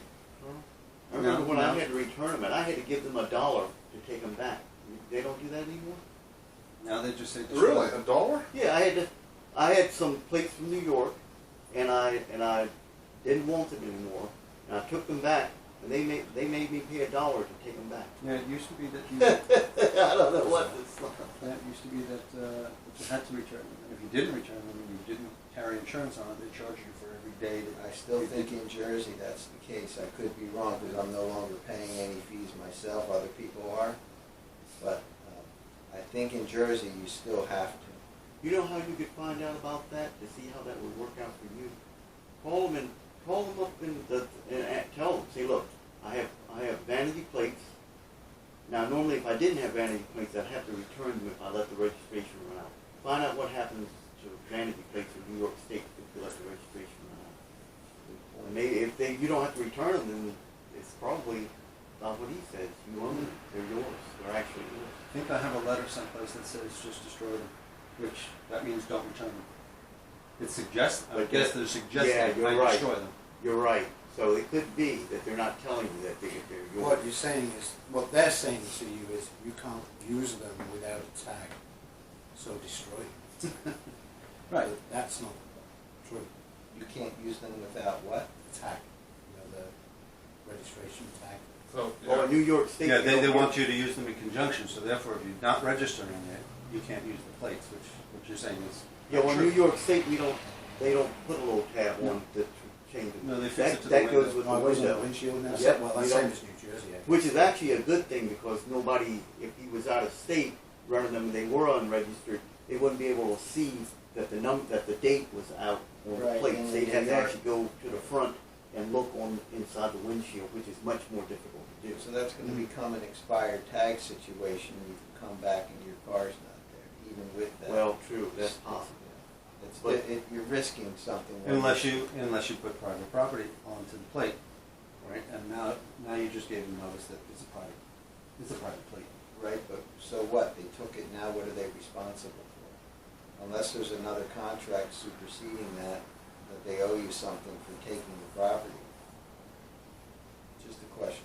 Yeah, the other thing that I haven't put in the windshield yet, because I haven't found a way to get the information in a small enough card. I don't want it taking up a big box on the windshield. But in essence, it's using the same thing that, what's his name? He was there last time, Florida. Florida. He was doing the user fraud information. Boris? Boris. Morris. Yeah. Now he mentioned. I didn't realize he was from Florida. I thought it was from up northeast. We flew up from Florida. Oh, did he? Yeah. Anyway, he mentioned part of the information on his website about UCC code and the transfer of property. And there is a UCC section which also gives a description of how you can transfer property. And in essence, it's like doing dealing, and it's doing what cops do, and the towaway companies. So what I'm trying to do is draft something as a notice that this is my private conveyance. It's always up for sale. I put a value of $20,000 on it. If you, by any means, agree to this or use any... That's a good idea. I like that. yeah, If they tow it, and they tow it. then You bought it. Then you bought it. Yeah. Right, and that's what, I've seen that in California, where they have that a man has it on his possession, his Really? private property. Noticing that, you're welcome to take it, if you do, here's how much you owe. Yeah. Yeah. But what I'm saying is that there's a description, there's a paragraph or a section within the UCC that covers that transaction. So it's not So just a statement, it's actually It's not just a statement. If you do this, it's covered under the UCC. I'm coming after you. Now, didn't the guy yesterday have a UCC on the back of his that might have been related? He told us to take a picture. Oh, that was without prejudice. That was 1-308. That was just without prejudice? Yeah. Is it 5 o'clock? It's 5:30. According to that, I have You'll have to excuse me. 5:18. How much more did you have left, right Dan? 5:18. I'm not sure. Let's see. That's interesting. I like that. Yeah, I need to. I'll pull it from his website again. I kept it up for a while for some reason. I got another Password 50 changed. slides. Lost everything, but All right, I- I'm gonna have to beg Doesn't- off at this point. See you Small- tomorrow. Their game, small print, right? You can print it as small It as doesn't can matter, be. it's there. It's there. They can't read it too Now, bad. now, if that's on there, Yeah. do you have to in some way, I mean, they can say, well, I didn't see that, it wasn't on there. Is there a way that you got to record that it's on there against that vehicle? Guess you could just do, Well- again, you can put an affidavit in. Well, you know, tow companies, when they sign, they usually sign a contract to be the police tow Yeah. authorized. Yeah, They sign a contract. That So you makes can them a notice that. quasi-governmental, which means they're supposed to give you all the same due process as the regular government does. They're supposed to, before they just tow it away, but most people don't know that. So they get away with it. They are government. They can't just. Yeah, they're acting as an agent at that point. Yes, Yeah, they are. they're an agent. Yeah. It's the police officer that's giving them the authority and the authorization. Yes, but who actually tows it? Oh, Who they- actually pulls it away? They do. So they're the ones responsible. Yeah. You know, that's Nuremberg. Oh, I was just following orders. Yes. So, Yeah, really. Good point. So I'm just wondering how you would document that, so it's Well, part of the public usually- record that you, I have a dash cam video, so the notice shows in front and back. So the notice shows in the video. So anything that will be brought up in evidence, if that evidence doesn't disappear, sitting in your camera. yeah. Because they see, I'm sure they see that camera, and let's stop them from just taking it, Well, there is that. stealing your evidence, right? But, you know, I mean, I have, certainly on my phone, because I have a push button, I'll be running my phone and the dash cams, but I have a share link which will send it up to my network storage. to the cloud. Well, it's my Yeah. own personal cloud, not to Amazon or The anything else. thing about all of that is if they're taking you away in handcuffs, Yeah, you don't get the chance just- to you do don't it get back an on. opportunity to do that kind of stuff. Yeah. But, so anyway, so you gotta, again, sue their butt off and in their system. Well, I guess if you sent notice, like you said, to the police chief, and you included that information in there, and then you filed that, that becomes part of the public record, Right. and now it's there, right? So, Well, if the car wasn't too expensive, and if your small claims court has certain limits, within it, you could just take the tow company, the small claims, I would think. Yes, sir. Yeah, you probably could. I mean, I have a tendency not to ever park my car on public roads and leave it Yeah. on private property. If you get stopped by the cops, pull into a gas station or someplace that's private property, If you because can, yeah. they can't tow it from there. They're not supposed to be able to. right. And in fact, well, they're not supposed to, and you could actually go to the court and tell them, I want my vehicle back. They towed it from private property, they have no business towing it. You see what I'm saying? Yep. Yeah, which is why I never park it. What if Public, they tow it, I what if they leave it tow it at out of private a somewhere. driveway? Huh? What if they tow it out of a driveway? Like your own personal. It's still private property. Yeah. That's like saying, they could be behind you, you pull into your Yeah. driveway. I tell them, I want it back here now. I want it back here. Bring it back here. It's funny, it's the only thing where it seems to me, well, it seems to everybody, the due process just goes right out the window. They take it, they put it in a garage and then charge you a shit ton of money to take it out, You get it back. and there's been no due process whatsoever. A court case half the time, nothing. At that Yeah, I point, you're agree. just and gone. So, I agree. Don't get me going, you're gonna get me going there. The privilege replacements, whoops. Two biggest privileges are Federal Reserve notes and government-owned vehicle plates. The replacements are cryptocurrencies or a disclaimer saying that, like if you look at my, I'll pull up one of my invoices. You guys might have seen those things anyways. But, I have it on my invoices that it's exchanged for B of E, B of C, or Federal Reserve notes. this is my invoice. The preferred method of payment is by pieces of silver, 1 troy ounce each in pure silver. As a less desirable alternative, I can accept commercial paper, cash, legal tender, money order, interact, email, money transfer. If you need to make it payable, use Glenfern or leave it blank. For PayPal gifts sent to for Bitcoin, contact me. But so I put that in there, so then, it's not a privilege, okay? Because they're thinking they're presuming it's a privilege. That you've taken advantage of the privilege.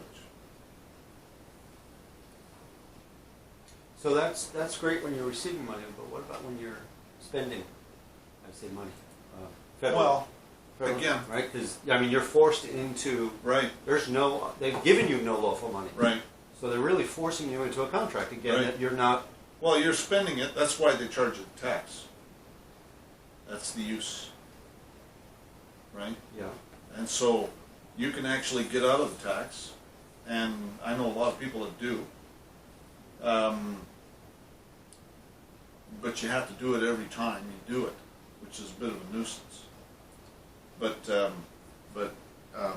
So you can, Does that give you a firewall between the privilege? Does that give you a firewall for the privilege every time you say? Because I'm not using it. I'm not using the use tax. I'm not paying the use tax, so I'm not really using it. right, it's where the hooks are is when they can call you a merchant, right? When you're accepting them. Mm-hmm. Spending them is not a big deal, Okay. okay? You're just getting rid of them. They're in circulation. It's when you accept them that they that's where they come in with all of the Item 26. right taxes and stuff. It's when you accept them. That's why you want an entity to accept them, pass them on to you in the form of Yeah, silver and gold. right. Exactly. That's why I use a trust. Yeah, Ah. exactly. Or even So you create a statutory entity. Create a I create statutory a entity statutory to entity. That's receive why I them. use the trusts. They accepts Right. it, and then it And passes the it trust, on the to trust, the trust owns the LLC. The LLC has a bank account. They Right. cut a check to the LLC, and then they pay me, and I call it compensation for labor. Compensation for labor is not taxable because that's labor to me. in the form of gold. And I put it. I have a compensation for labor contract, and it's in the form of gold or silver. That's right. And they can't tax that. Sweet, ain't it? Yeah. That's why you. That's why why- you're gonna be signing. Okay. Hopefully you get those. So, anyways, I like the Texas plates because they can be used anywhere because all states, Canada, and Mexico included, are required to recognize Texas law. This chapter applies to a motor vehicle. This is the Texas Transportation Code Certificate of Title Act. This chapter applies to a motor vehicle owned by the state or a political subdivision of the state. And then in registration by a political subdivision prohibited, a political subdivision of the state may not require an owner of a motor vehicle to register the vehicle, pay a motor vehicle registration fee, or pay an occupation tax or a license fee in connection with the motor vehicle. And then under the Articles of Confederation, Article 4, Clause 3, the full faith and credit shall be given to each of these states to the records, acts, and judicial proceedings of the courts and magistrates of every other state. So they have to recognize Texas law that says that I'm not required to register my vehicle. Now, if I go to Canada or Mexico, it's a little different, but they will probably leave you alone just because of reprisals from the states if they don't. You see what I'm saying? And there's my Texas plates. That's the what would probably be used as the front plate in Texas if you want a front plate. I don't use a front plate in my car. And that would be the back plate. And that's the plate that I currently use. That's another design. This one is the one that I like myself, or that one. And I like the map of Texas on there too. This is the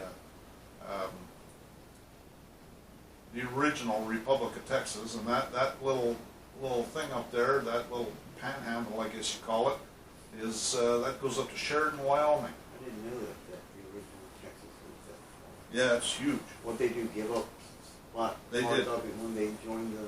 Well, there was some deal that they negotiated with the United States, but there's parts of New Mexico, Colorado, Wyoming, Kansas, Oklahoma, and Louisiana. It was probably the biggest Alaska at that point. It would be probably, I don't know how, it's kind of confusing with Alaska because of the way the map spreads or comes in closer. Alaska looks huge. Yeah, yeah. What is it? Is it the biggest state that you? I would say even right now, you know, without, because normally it would have come up to about here, I think, or maybe a little about here, right? And then come up like this or something like that. Anyways, it's 1,000 miles across. Wow. Say that again? Texas is 1,000 miles across on I-10. You go 1,000 miles. Anyways, And actually, that trip for me down to South Carolina, I went through 5 states and only traveled 700. right. Kind of shows you how big. You can get 1 plate and 1 probable cause lamination for 3 pieces of silver, 1 troy ounce each, or $50 military script, Federal Reserve notes, fake money. Before you do this, you need to be prepared to defend it, and that's why I have the card in my car, because the discussion should end right there when I show them that nobody's required to register their vehicle. My PayPal address is engineerwin@hotmail, and you can get the Forbidden Zone laminated sheets from Catman at catman1@gmail.com. So then, before any police officer stops you, this is what the probable cause plate has, or laminated sheet has on it. Before any police officer stops you, they must have probable cause. Article 4 Amendment prohibits law enforcement officers from arresting citizens without probable cause. Arrest made without probable cause violates the 4th Amendment. Holding involuntary civil confinement is a massive curtailment of liberty, as tantamount to the infringement of being arrested, can be made only upon probable cause. And probable cause requires a crime. There's the actual sheet. And the test for the police officer's sufficient basis for probable cause is, did the officer have a sufficient base to make a practical, common sense decision that a fair probability of crime existed? Once the officer's actions fail to satisfy this test, it may appear that no reasonably objective officer could have believed that probable cause existed to make an arrest. The Ninth Circuit Court of Appeals, citing cases in the U.S. Supreme Court, 5th, 7th, 8th, and 9th Circuits, held that by definition, probable cause to arrest can only exist in relation to criminal conduct. Civil disputes cannot give rise to probable cause. And that's the other side of the laminated sheet. Perhaps it should be mentioned as a general rule, a person is placed under arrest when he is deprived of his liberty by an officer who intends to arrest him. It is not always necessary for an officer to make a formal declaration of arrest. A motorist stopped by a traffic officer for a traffic offense would be considered arrested, even if the motorist was not specifically informed that he had been arrested. Any restraint, however slight, upon another's liberty to come and go as one pleases constitutes an arrest. An offense under this section is a Class C misdemeanor if the offense for which the actor's appearance is required is punishable by fine only, and that's under bail jumping and failure to appear. Therefore, bail jumping and a failure to appear is punishable by fine only. And that's so Class C misdemeanor is not a crime, and we're going to go into that. Why?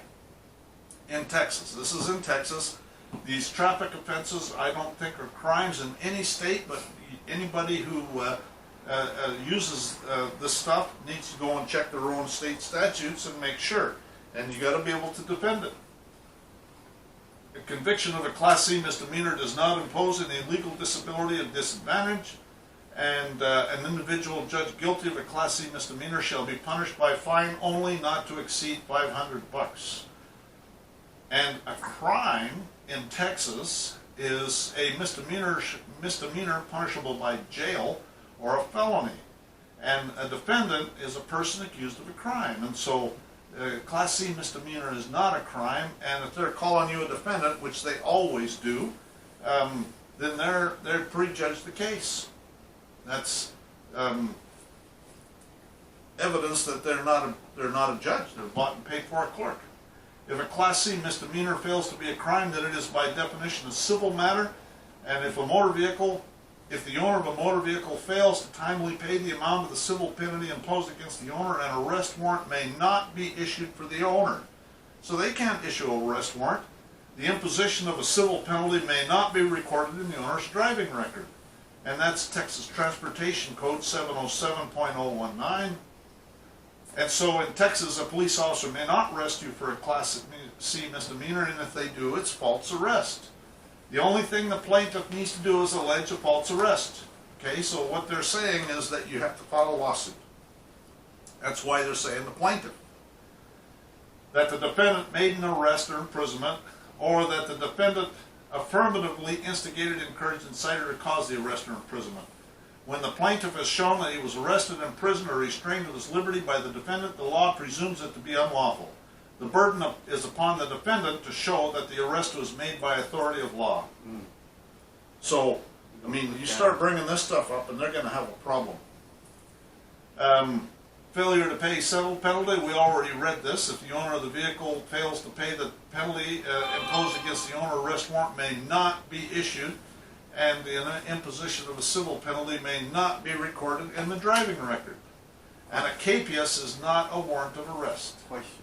You know, So that means that if that comes up and they issue the fine and you don't pay it, they can't even arrest you they for not can't paying do the anything fine? about it, that's right. It's almost You like a can no. thumb your nose at them.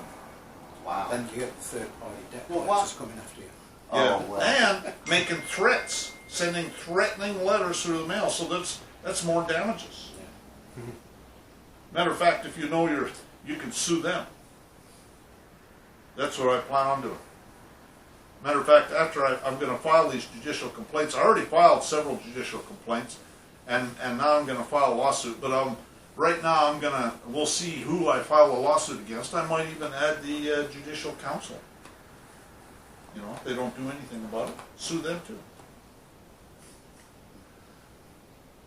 In this chapter, a capias means a writ that is issued by a court having jurisdiction of a case or after judgment and sentence. And a capias pro fine means a writ that is issued by a court having jurisdiction of a case after judgment and sentence. So the point being is that they can only issue a capias after you've given them jurisdiction and there's been a decision after a judgment and sentence. And otherwise they can't issue a capias. And a capias is not a warrant of arrest. If a cop stopped me for speeding in Texas, I'd say, well, you know, nowadays I'm starting to think that I'll just say I don't answer questions. And just say that. I don't answer questions. I don't answer questions. And that's the only thing I'll say. I don't answer questions. Would you give them your credentials? No, absolutely not. I don't answer questions. They don't have If the a cop jurisdiction stopped or the me- authority to ask you for anything. That's right. If a cop stopped me for speeding in Texas, I'd say, but this is, when I made this up, this is what I would say. I don't have a problem providing you whatever you need, but I got a couple questions first. What's your probable cause for stopping me? If he stopped me for speeding, he'll say he stopped me for speeding. And I'll say, well, speeding's a Class C misdemeanor, and a Class C misdemeanor is not a crime in Texas, and probable cause requires a crime. So I ask you again, what's your probable cause for stopping me, or should I just be on my way? So I guess here, saying this stuff, I know you said you wouldn't say anything, but then we're not educating them, right? And I think part of the point is we've got to educate the cops, Well, Right. right? Our- So in doing our- this, you're actually educating Well, them. most of these cops are just low intelligence thugs, okay? I mean, it's well documented. You know, there's some of them, and if they want to be educated, you know, if they do, you know, say apologize, then I'll accept their apology, and then I have some brochures from Sheriff Richard Mack's Constitutional Sheriffs and Peace Officers Association, and I'll give them one, and I'll say, I quite frankly, I can forgive you for that, but, you know, I want you to go and check this guy out, check out Sheriff Richard Mack and his Constitutional Sheriffs and Peace Officers Association, and I've been to the Supreme Court 5 times, and if I can see that you've done that with diligence, then I promise you I won't sue your ass off. I'll go through a bit of the stuff that I've put together based on the talk that I did last time. It's kind of off the cuff last time. I haven't really put anything together specifically, but I will go through a sequence of, okay, you're driving down, you see a cop car behind you, okay, this is what's going to happen now. Then I will go into the document that I have in the car. That if first step 1 doesn't work and I'm not allowed to drive on, then they get that document. Then they start to be in trouble at that point. Because that's your notice to them. That's their notice. That's I mean they've already past the point of breaking the law and into their private capacity, because the questions that I asked them just prove the point that they have no probable cause. There is no crime. There's no breach of the peace. They did notice, or did see the notice that I got back in the window, the back window of the car, which indicates that I'm not acting in commerce. I'm a traveller at that point, so they have no reason to stop me. In fact, as soon as they see that, they should just say, oh, see you. Have a nice day, that's right. They shouldn't even be stopping me, having seen that sign alone. But you can say, oh, I'll give you a benefit of the doubt. Maybe you did see that sign, but there's something else going on, which is part of the reasoning for the question. Once we've gone through all of that, I should be on my way. If he still wants to be a dick, then he's going to get the form, and then potentially he'll be sued personally. Then I would dial 911 and tell them I need a county sheriff there because there's some official oppression going on. Of course, this is in Texas too, if I was in Texas. Texas Penal Code, abuse of official capacity. A public servant commits an offense if with intent to obtain a benefit or with intent to harm or defraud another, he intentionally or knowingly misuses government property, services, personnel, or any other thing of value belonging to the government that has come into the public servant's custody or possession by virtue of the public servant's office or employment. So he turns on his emergency lights when there's no emergency. If it's not a crime, then it's not an emergency, and so then that's abuse of official capacity. Plus, he's probably been using the radio, talking to people. They're probably using their computer system, you know. And so he could have been using millions of dollars worth of equipment improperly, and so that's going to create a problem for him. And in Texas, they use this Texas Penal Code 3802, failure to identify, as an excuse to coerce you to give your ID. A person commits an offense if he intentionally refuses to give his name, residence address, or date of birth to a peace officer who has lawfully arrested the person and requested the information. Well, if he's stopping you for a Class C misdemeanor, he's not a peace officer, he's a law enforcement officer, and he hasn't lawfully arrested anybody, and if he has, it's false arrest. So you want my ID, so then you agree that you're engaging in false arrest right now then, is that correct? I think That penal code only applies to somebody after arrest. Right, exactly. Literally after arrest. If they ask you and you don't give your name or you give a false name, then you're in breach of that code. Yeah. What? I think you're going to find, once you grasp the whole territorial jurisdiction thing, that the first question you're going to ask him is, where is this taking place at? In the United States of the United States of America. Because all that stuff is federal, and it really only applies on federal land.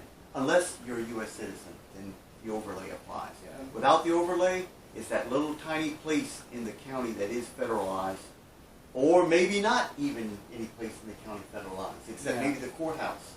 So that may be another thing to work in there too. Possibly. Well, when you look the at thing is, you're looking at police officers on the side of a street. He's antsy. He's got his hand on his gun. well, you can pull out his smartphone and look up Title 1, Chapter 1, Subsection 2, where it defines what a Yeah, but county is. he's not So, going to do that while he's stood there trying to talk to you. Well, he may not want to might do be the rest. reaching for a pistol. Well, at he may any not want moment. to do the rest of this either. But it's all Well, applicable. there's ways of doing it, but Yeah. there are certain things that you can do. Well, you're asking a to- question. Well, the first step is asking questions and waiting for him to give you an answer. Right, well, you can... That's step one. Well, what I'm trying to say is that may be the first question to ask him. Because Yeah, he's not on well, his own not land. gonna I don't answer that. He's think not that they gonna have know the the answer to intelligence that. to know any of that stuff. Yeah, because they're not trained.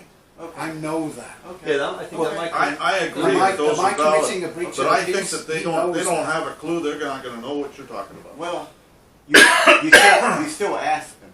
And so that takes away part of his what is good faith. Because you just put him on notice, and you gave him the where to find it right then and there.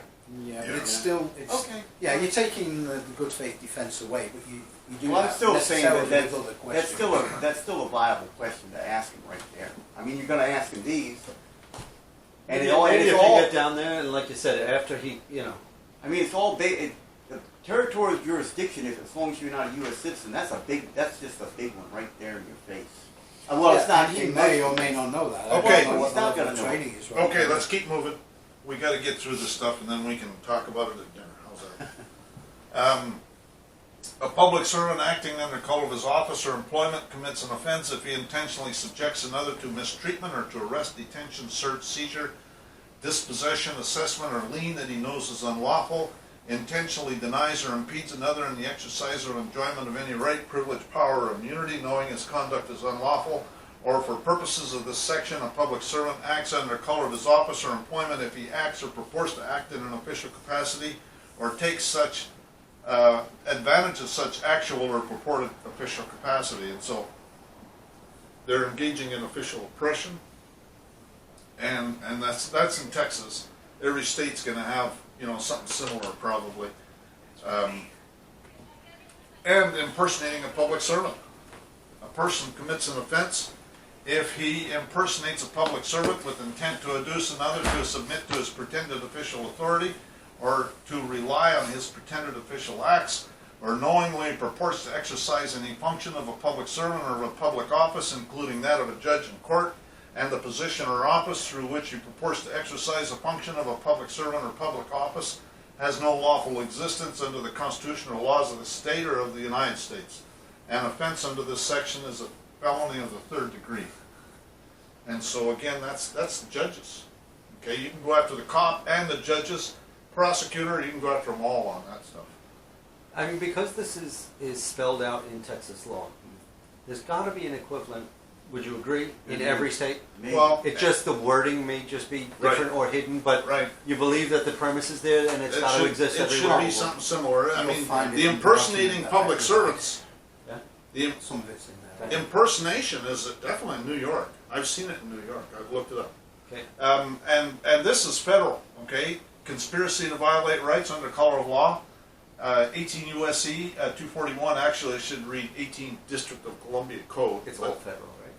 What? Yeah, it is It's all all federal. federal. It's all Right, federal. right, So this applies backward just Right, as much. So, right, right. So if you can't find it in local Yeah, code, you can always defer to the federal. yeah. Okay. Yeah. If 2 or more persons conspire to injure, oppress, threaten, or intimidate any person in any state, territory, commonwealth, possession, or district in the free exercise or enjoyment of any right or privilege secured to him by the constitutional laws of the United States, or because of his having so exercised the same, they shall be fined under this title or imprisoned not more than 10 years or both. And whoever under color of, and this is federal again, 18 U.S.C. 242, whoever, or maybe it's national, whoever under color of any law, statute, ordinance, regulation, or custom willfully subjects any inhabitant of any state, territory, commonwealth, possession, or district to the deprivation of any rights, privileges, or immunities secured or protected by the constitutional laws of the United States shall be fined under this title or imprisoned not more than 1 year or both.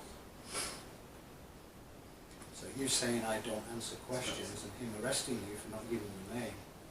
That's right. That's right. I have a right not to give him a name. He hasn't arrested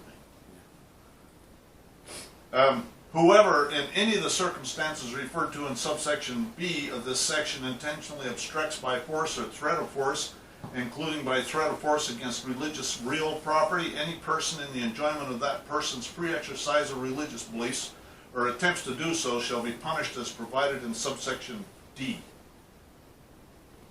Yeah.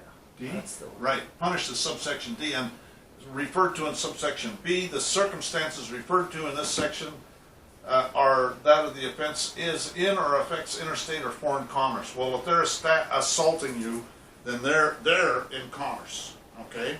And so whether you're in commerce or not, they're dragging you in there. Again, they're privateers is what they're doing. And it's a satanic religious ceremony. They're a so-called court. Their good faith defense.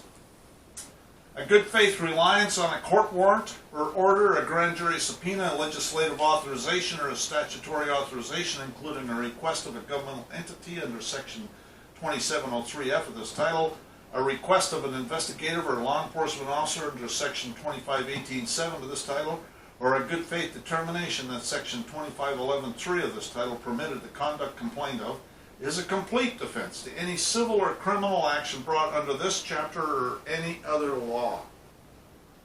I mean, that's why they're taking their time with Clinton and Obama and all the rest of them. Texas Code of Criminal Procedure, no evidence obtained by an officer or other person in violation of any provisions of the constitutional laws of the state of Texas or the constitutional laws of the United States of America shall be admitted in evidence against the accused on the trial of any criminal case. It is an exception to the provisions of subsection A of this article that the evidence was obtained by a law enforcement officer acting in objective good faith reliance upon a warrant issued by a neutral magistrate based upon probable cause. Yeah, right, there's no such thing. Government officials are required to know the law. Government officials are required to know that a warrant may not be issued. And that's where I'm going to be going with it in my lawsuit. They're required to know that a warrant may not be issued. A capias may only be issued after they get jurisdiction and hold a trial on the conviction. Any denials of due process or bad behavior, they always deny due process in countless ways. That's why I recommend that you have one of my Kangaroo Court Survival laminated sheets with you in their so-called court. They have to be in good behavior.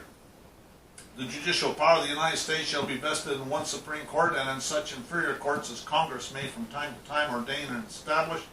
The judges both of the Supreme and inferior courts shall hold their offices during good behavior. They have to be in good behavior and shall at stated times receive for their services a compensation. And that's Constitution, Article 3, Section 1. And there's my good behavior Kangaroo Courts laminated sheet. Fraud upon the court is fraud which is directed to the judicial machinery itself. It is not fraud between the parties or fraudulent documents, false statements, or perjury. It is where the court or a member is corrupted or influence is attempted, or where the judge has not performed his judicial function. In other words, where the impartial functions of the court have been directly corrupted. And that's the 10th Circuit in 1985. And that's the other side of the Kangaroo Court. It is a fundamental right of a party to have a neutral, detached judge preside over judicial proceedings. Jurisdiction can be challenged at any time, and jurisdiction once challenged cannot be assumed and must be decided. Once challenged jurisdiction cannot be assumed, it must be proved to exist. There is no discretion to ignore the lack of jurisdiction. Where jurisdiction is contested, the burden of establishing it rests upon the plaintiff. The burden of proving jurisdiction rests upon the party asserting it. Court must prove on the record all jurisdictional facts related to a jurisdiction asserted. However late this objection to jurisdiction has been made or may be made in any cause in an inferior or appellate court of the United States, it must be considered and decided before any court can move one further step in the cause, as any movement is necessarily the exercise of jurisdiction. A court has no jurisdiction to determine its own jurisdiction for a basic issue in any case before a tribunal is its power to act, and a court must have authority to decide that question the first instance. A departure by a court from those recognized and established requirements of law, however close apparent adherence to mere form and methods of procedure, which has the effect of depriving one of a constitutional right, is an excess of jurisdiction. The burden shifts to the court to prove jurisdiction. The fact that the petitioner was released on a promise to appear before a magistrate for an arraignment, that fact is circumstance to be considered in determining whether in the first instance there was probable cause for an arrest. It is impossible to prove jurisdiction exists absent a substantial nexus with the state, such as a voluntary subscription to license. All jurisdictional facts supporting claim that supposed jurisdiction exists must appear on the record of the court. When liberty and freedom at stake, your silence isn't golden, it's yellow. Where a court failed to observe safeguards, it amounts to a denial of due process. The court is deprived of juris. Not every action by any judge is an exercise of his judicial function. It is not a judicial function for a judge to commit an intentional tort, even though the tort occurs in the courthouse. When a judge acts as a trespasser of the law, when a judge does not follow the law, the judge loses subject matter jurisdiction, and the judge's orders are void and no force or effect. When they deny you due process, they lose subject matter jurisdiction. And under federal rules of civil procedure, Rule 12H3, they're required to dismiss the case. If the court determines at any time that it lacks subject matter jurisdiction, the court must dismiss the action. Defense of lack of jurisdiction over the subject matter may be raised at any time, even on appeal. Thus, where a judicial tribunal has no jurisdiction of the subject matter on which it assumes to act, its proceedings are absolutely void in the fullest sense of the term. The county attorney shall represent the case in the state in all cases in the district and inferior courts in their respective counties. And that's Texas Constitution, Article 5, Section 21. And they always bring these traffic cases with the city prosecutor, so that's impersonating a public servant. Although probable cause may be inferred from malice, although probable cause may not be inferred from malice, malice may be inferred from lack of probable cause. In other words, if they have no probable cause, If there's no crime, it's a malicious prosecution. If there's no indictment, it's a malicious prosecution. An indictment just gives them probable cause. That's all it does. And if the indictment doesn't say true bill on it, or if the indictment isn't signed, like in Texas, the county attorney is supposed to, the district attorney is supposed to sign the bill of indictment. If either one of those things is not there, then it's a fake indictment. I actually got a guy out of jail by doing that, by bringing up the issue as a fake indictment, and the judge got him. He was out of jail, and the judge said, we're going to send it to the grand jury. Eh? So she admitted it was a fake indictment. So she knew it too, the bitch. Anyways, don't get me going. A universal principle as old as the law is that the proceedings of a court without jurisdiction are a nullity, and its judgment therein without effect either on person or property. When a judge acts where he or she does not have jurisdiction to act, the judge is engaged in acts or acts of treason. A court cannot confer jurisdiction where none existed, and cannot make a void proceeding valid. It is clear and well-established law that a void order can be challenged at any court. Where there is no jurisdiction, there is no judge. The proceeding is as nothing. Such has been the law from the days of Marshal Say. And that's a federal court case, Manning versus Ketchum, citing a U.S. Supreme Court case, Bradley versus Fisher, which is citing 10 Coke 68, which is Ward Coke on his commentaries on Littleton, which goes back to the 1500s. So this is as old as time itself. Brutum Pullman, an empty noise, an empty thread, a judgment void upon its face, which is in legal effect no judgment of all, and by which no rights are divested, and from which none can be obtained, neither binds nor bars anyone. Black's Law Dictionary, 4th edition. An officer who acts in violation of the Constitution ceases to represent the government. Judge loses his absolute immunity for damage actions only when he acts in clear absence of all jurisdiction or performance of an act which is not judicial in nature. In arriving in our decision in this manner, we do not depart in any way from our holding in Hindling and versus Jensen that the doctrine of judicial immunity extends to courts of limited jurisdiction, but when a minor magistrate acts wholly without jurisdiction, civil liability attaches for his malicious and corrupt abuse of process and his willful and malicious oppression of any person under the pretense of acting in his official capacity. And this is impersonating a public servant. We've already talked about that. Change will not come if we wait for some other person or some other time. We are the ones we've been waiting for. We are the change that we seek. Subject matter jurisdiction. Do not give them jurisdiction. Always make special appearance. Point out their denials of due process. Do not allow them to enter a plea. It gives them jurisdiction. You're not entering a plea. I don't give you permission. You've already demonstrated that you prejudged this matter as a bought and paid for clerk working for the prosecutor. So we're impersonating a judge today, are we? Demand that it be dismissed immediately. And that's the end. Okay, so essentially, for U.S. citizens, it's a national government, okay, and the state governments are territories. For state citizens, it's a federal government, and the state governments are sovereign, are real states, right? But there's two different kinds of states. There's states under the federal jurisdiction that are territories, but even New Jersey can be a territory for a U.S. citizen. So, again, because that falls under the Commerce Clause, is why, basically. Anyways, that's about the end of it.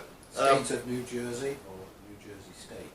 Well, New Jersey State is we the people, and then there's a state of New Jersey in upper and lower case. That is the de jure state of New Jersey. And then there's a state of New Jersey that's all block capital letters. That's the municipal corporation. See what I'm saying? So there's three of them. At least three, maybe more. Okay. Anyways, so let's take a break and go and get something to eat, eh? What do you say? Take a break at 6 o'clock. I know. Let's go get something to eat. I don't know about you, but I'm kind of hungry.